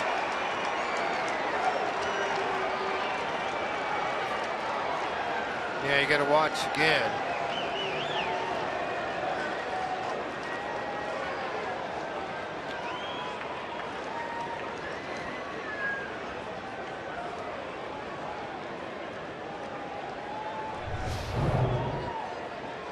Slice down the third base line. Second time Tyler Colvin has done this to his former ball club. Then it was off the races for Brandon Hicks as he coming around to score. Tyler Colvin going into second base. You can see Tulowitzki coming in. He's going to try to deke him to come into a slide. Colvin's just going to run right over, and then as he heads in, excuse me, that was the lead runner, Hicks. As Hicks, the lead runner, comes around to score, Tulowitzki tried to deke him into thinking that there was going to be a play at second. Tyler Colvin comes up. Well, they didn't award him third. They did not. A big base hit, a double. Joaquin Arias will pinch hit. Yeah. That's just foul. Here's Tyler Colvin when he came into second base, coming around the bag. Tulowitzki, oh, well, hold on. He hugged Tulo. Stop it. Tulo was well out of the baseline. He was just trying to get to advance in case there was a wild pitch. Jim Reynolds' arm went up initially and I thought pointed toward third.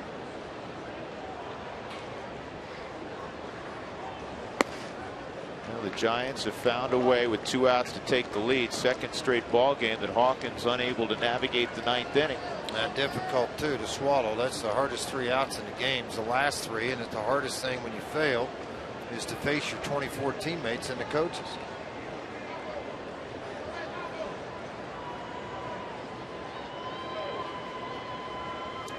Whoa.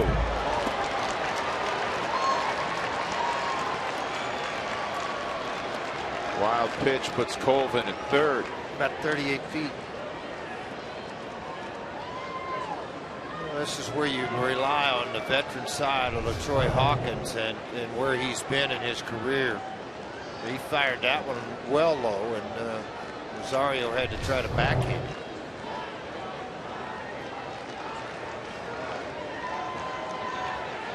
No chance that he's going to be able to do that. Not on that pitch.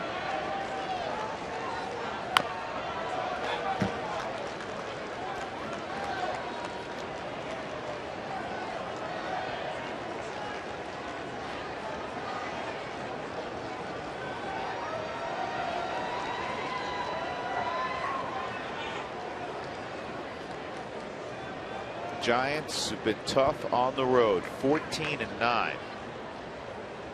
Top 6 road teams in baseball. Here's the 2-2. Ground ball to third. Rockies work to do. Down 4-3 as we go to the bottom of the 9th inning. Brandon Barnes will lead things off. Michael Kadire, Troy Tulowitzki to follow.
Is presented by authority. The Colorado Rockies may not be reproduced or retransmitted in any form. The accounts and descriptions of this game may not be disseminated without the express written consent of the Colorado Rockies. Here we go, 9th inning, bottom half. Rockies now trailing 4-3. They were down 3-1 earlier. Got a 2-run home run from Molin Rosario in the 6th. LaTroy Hawkins just gave up a 2-out run-scoring double from former Rocky Tyler Colvin. Sergio Romo, 15 of 16. And he went to school at what is now known as Colorado Mesa. Well, Morneau's going to get a shot at Romo, and Romo's been good at Coors Field. 19 games, an earned run average of 212, 3 for 3 and save opportunities. Morneau, when he swings at the first pitch, which a lot of pinch hitters do, 46% of the time, that's 4th in the big leagues. When he puts it in play, a couple of home runs, 6 RBIs when swinging at the first pitch. Good research, Dougie. Thank you.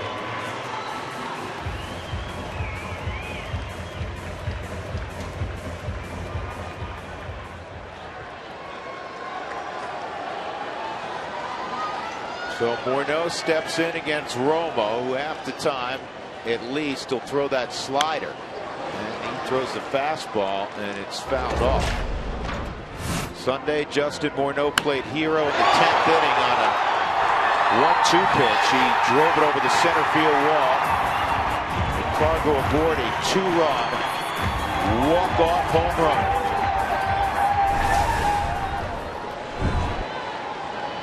For those of you keeping score at home, if you're wondering, because now with Barnes and Stubb both out of the ball game, well, he'll go to first. With Morneau being the guy hitting now, he just goes to first and Kadire to right. That's why you rely on the depth that you have.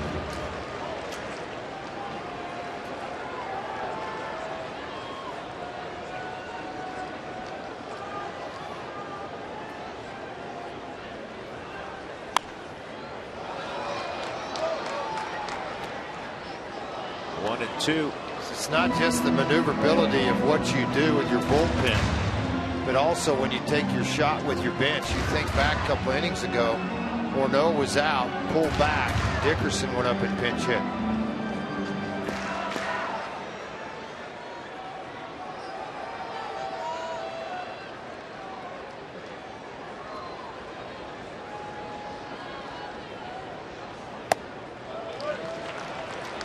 Showed him the fastball, and it's 2-2. I don't think he intended that to be in the zone. Do you, George? Not at all. He was hoping he'd get a chase and a soft fly ball to left. Matt Belisle is now warming up in the Rockies bullpen if they tie this game up.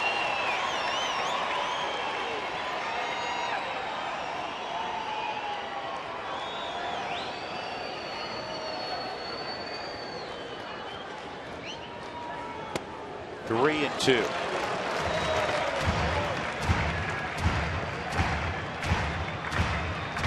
You know, the one thing about leading off Morneau as opposed to Barnes, would be more susceptible to that slider naturally, is that should Morneau reach, you can't pinch run for it. Right. The speed on it does not work for you. 74% of the time, Romo's been successful against the leadoff man. He loses the battle here. I mean, you could, George, with Culberson and play Pacheco at first. That's the one thing you could do. Yep, you could do that. I think you wait to see if they're able to move and get Morneau to second base somehow, then pinch run at that point, but otherwise leave it the way it is. So the tying run is aboard, and Kadire, who's 0 for 3 in a walk in his return, is at the plate. 17 plus innings Romo's thrown here at this ballpark. He has given up 2 home runs. Tulowitzki on deck.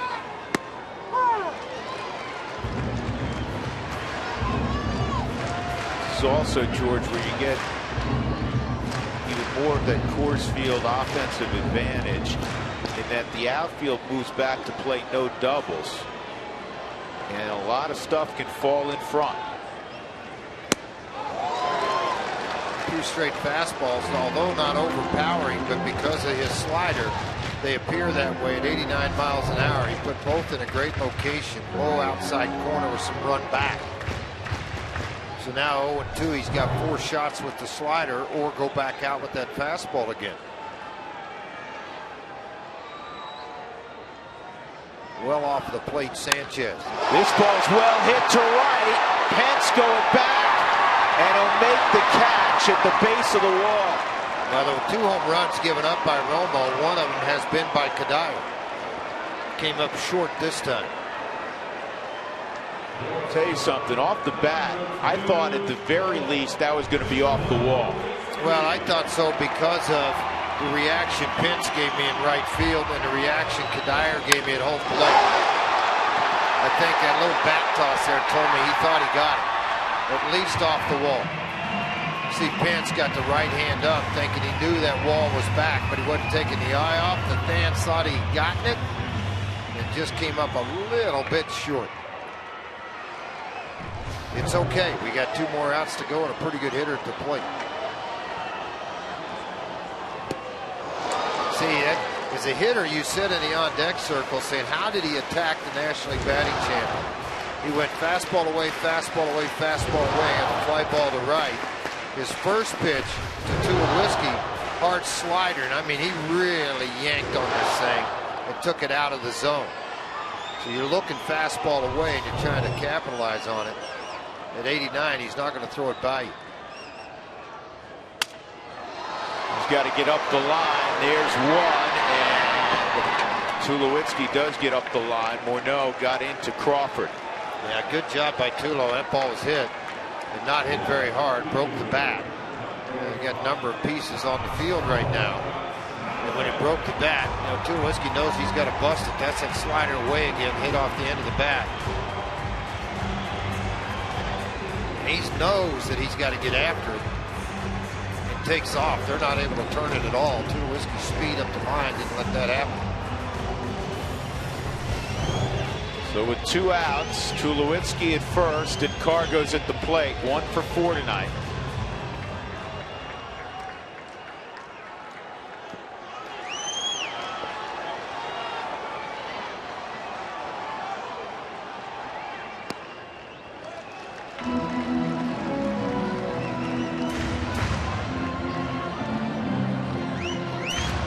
Gonzalez in his matchups against Romo, 0 for 1. Not a lot of history. Yeah, I'm shocked by that too. Yeah, I mean, both have been. You'd think there'd be a lot more meetings against. He's been with the Giants a while. Obviously, Cargo with the Rockies, 1-1, and yet they've only matched up 1 time. That's really surprising.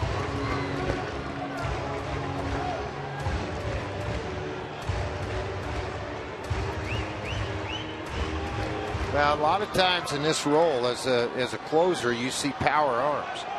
In the National League West, 2 of the better closers are not power arms. Houston Street and Romo. They're strike throwers in the bottom half of the strike zone, and they wear it out doing it.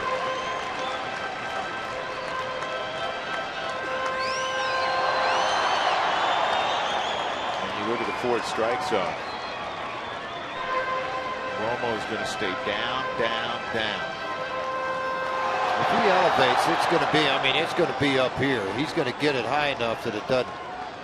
Now, you're not going to do much with it. Normally a strike for Romo. Off the plate, 3-1. It's right off the corner and down. That's where he lives. So a lot of times he gets that pitch given to him.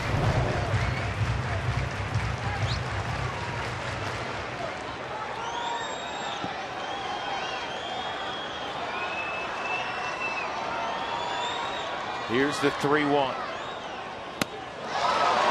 you what, he's got some nerves of a cat burglar. Change up 83 on a 3-1 count. Knowing that Arenado, the right-handed hitter's even in the on-deck circle, but hey, if I walk him, I'll have first and second. Well, winning runs out at second base. Arenado 0 for 4. I get that, but man, what a pitch to execute in that situation. Rockies fans, turn your hat all backwards, inside out, upside down. Try to get a run right here.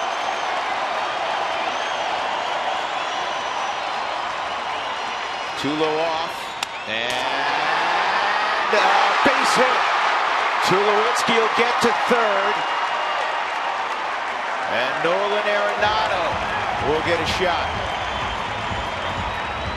I thought for a minute, as softly as that was hit, one, it would get caught by Crawford, or it would hit and skip and then allow Tulowitzki maybe to have a chance on the move with 2 outs.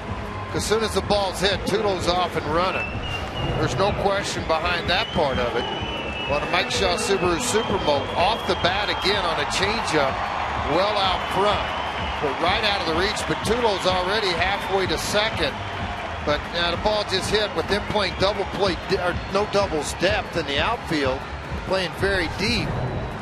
Blanco had to get there in a hurry, and he did it. As I mentioned, Arenado 0 for 4 against Romo, so he's due to do some damage. Rockies down 4-3, 2 outs in the 9th.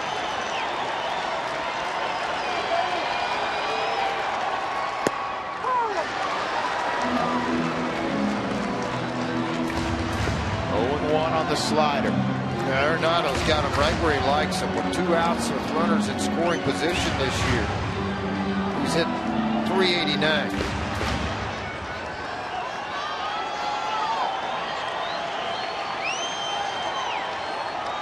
2 for 4 tonight. And both hits came in his last 2 at bats, which snapped an 0 for 15 slide.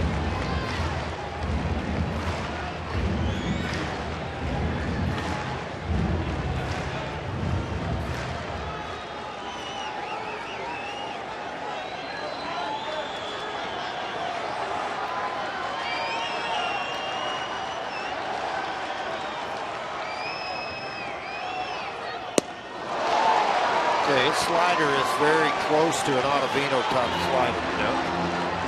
Very late breaking. It's one of those deals, you know it's coming.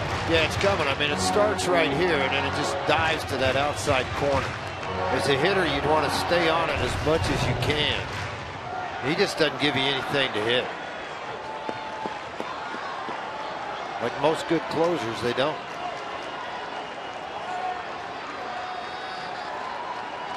Rockies leading baseball and hitting with 2 strikes. They need to do it here. Down 1-2 is Arenado. Well, he got one. He got a hit-me slider there. Yes, he did. He hung it pretty good right out in front, which would have been a good shot for Nolan to take at that. There's no question. But even when he misses down very low.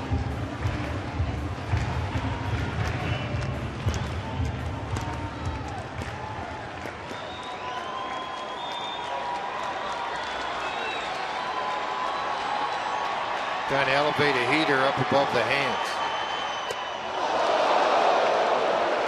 At 89, that's as hard as he can bring it.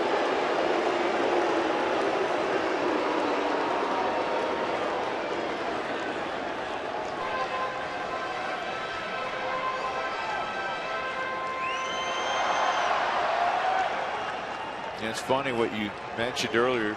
2 of the top closers in the NL West. Smaller body types. Finesse guys. They just pound the zone though, and they also lead it with an awful lot of strikeouts. Here's the 2-2, and it's fouled up. Got another one to hit.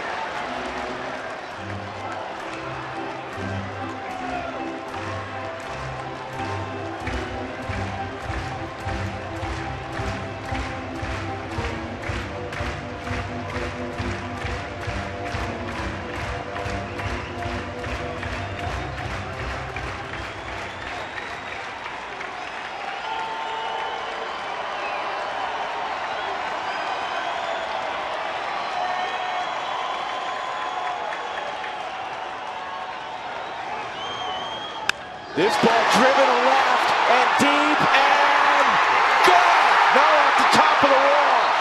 Combo at third. He'll score. Arenado has won it. A walk-off double. And the Rockies have beaten the Giants 5-4. Oh, you gotta love it.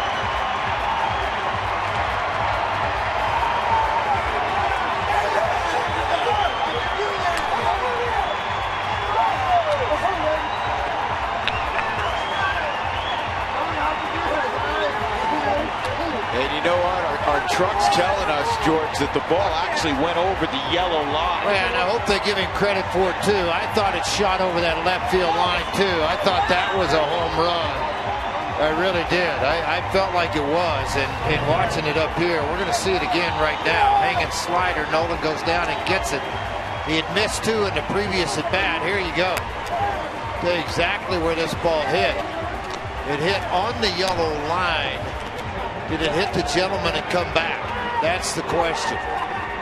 If it hits the yellow line and comes back, it is not a home run.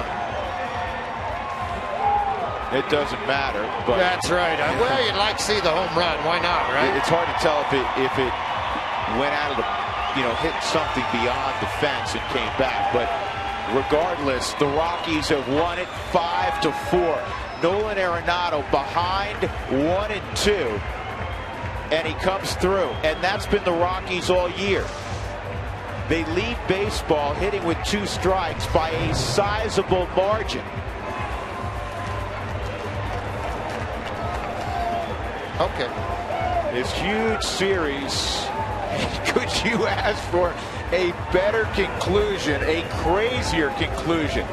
Rockies were down 3-1. Rosario hits a 2-run home run. Hawkins gives up a run at the top of the ninth. And the Rockies win it courtesy of that man. He's just catching his breath. Nolan, you had a couple of sliders that I know you were right on prior to that. And in your mind, you're saying, oh, man, I missed a good pitch to hit. Yeah, I mean, I don't know. He threw a couple good ones. I mean, he fooled me on a couple. I fouled a couple back. I just battled, man. Thank God he gave me the patience and the strength to just stay calm in that situation. But I just try to hit the ball hard and find something up, and luckily enough I did. Yeah, but this is something you've been doing for a long time in your career, Nolan. Big hits at a big time of a ball game. Heads up, buddy. I'm trying to help you out right now. So much for the interview. Well, you know what? He's a gamer. Yeah, it's still working. We good? Can you hear me? Yeah, we got you. The whole crowd has you, too. Thanks for the warning. Appreciate it. Yeah, well, you know what? You don't have to move quick anymore. Yeah, I know, right? Hey, Nolan, listen, coming into prior to your third at bat of the game, a little bit of a slide. I mean, heck, you were the hottest guy in baseball for about a month, and you broke out 2 straight singles. How much did that help in the ninth inning at bat? It helped a lot. You know, obviously my second at bat, I had a good at bat against Bumgarner. You know, obviously he's a great pitcher, so I didn't, hit the ball like the way I wanted to, but I just kept battling, I just kept trying to stay patient, wait for a pitch. Luckily enough, I got a couple of good ones and put some good swings on them. Hey, enjoy the celebration with your teammates. That's a heck of a night. Congrats, buddy. Thank you, guys. Thank you. I really appreciate it. You bet. Nolan Arenado with the walk-off 2-run double, and the Rockies have beaten the Giants in the first game of this 3-game set, 5-4. They'll wake up tomorrow just 2 games out of first. How special was that? Toyota postgame show's next.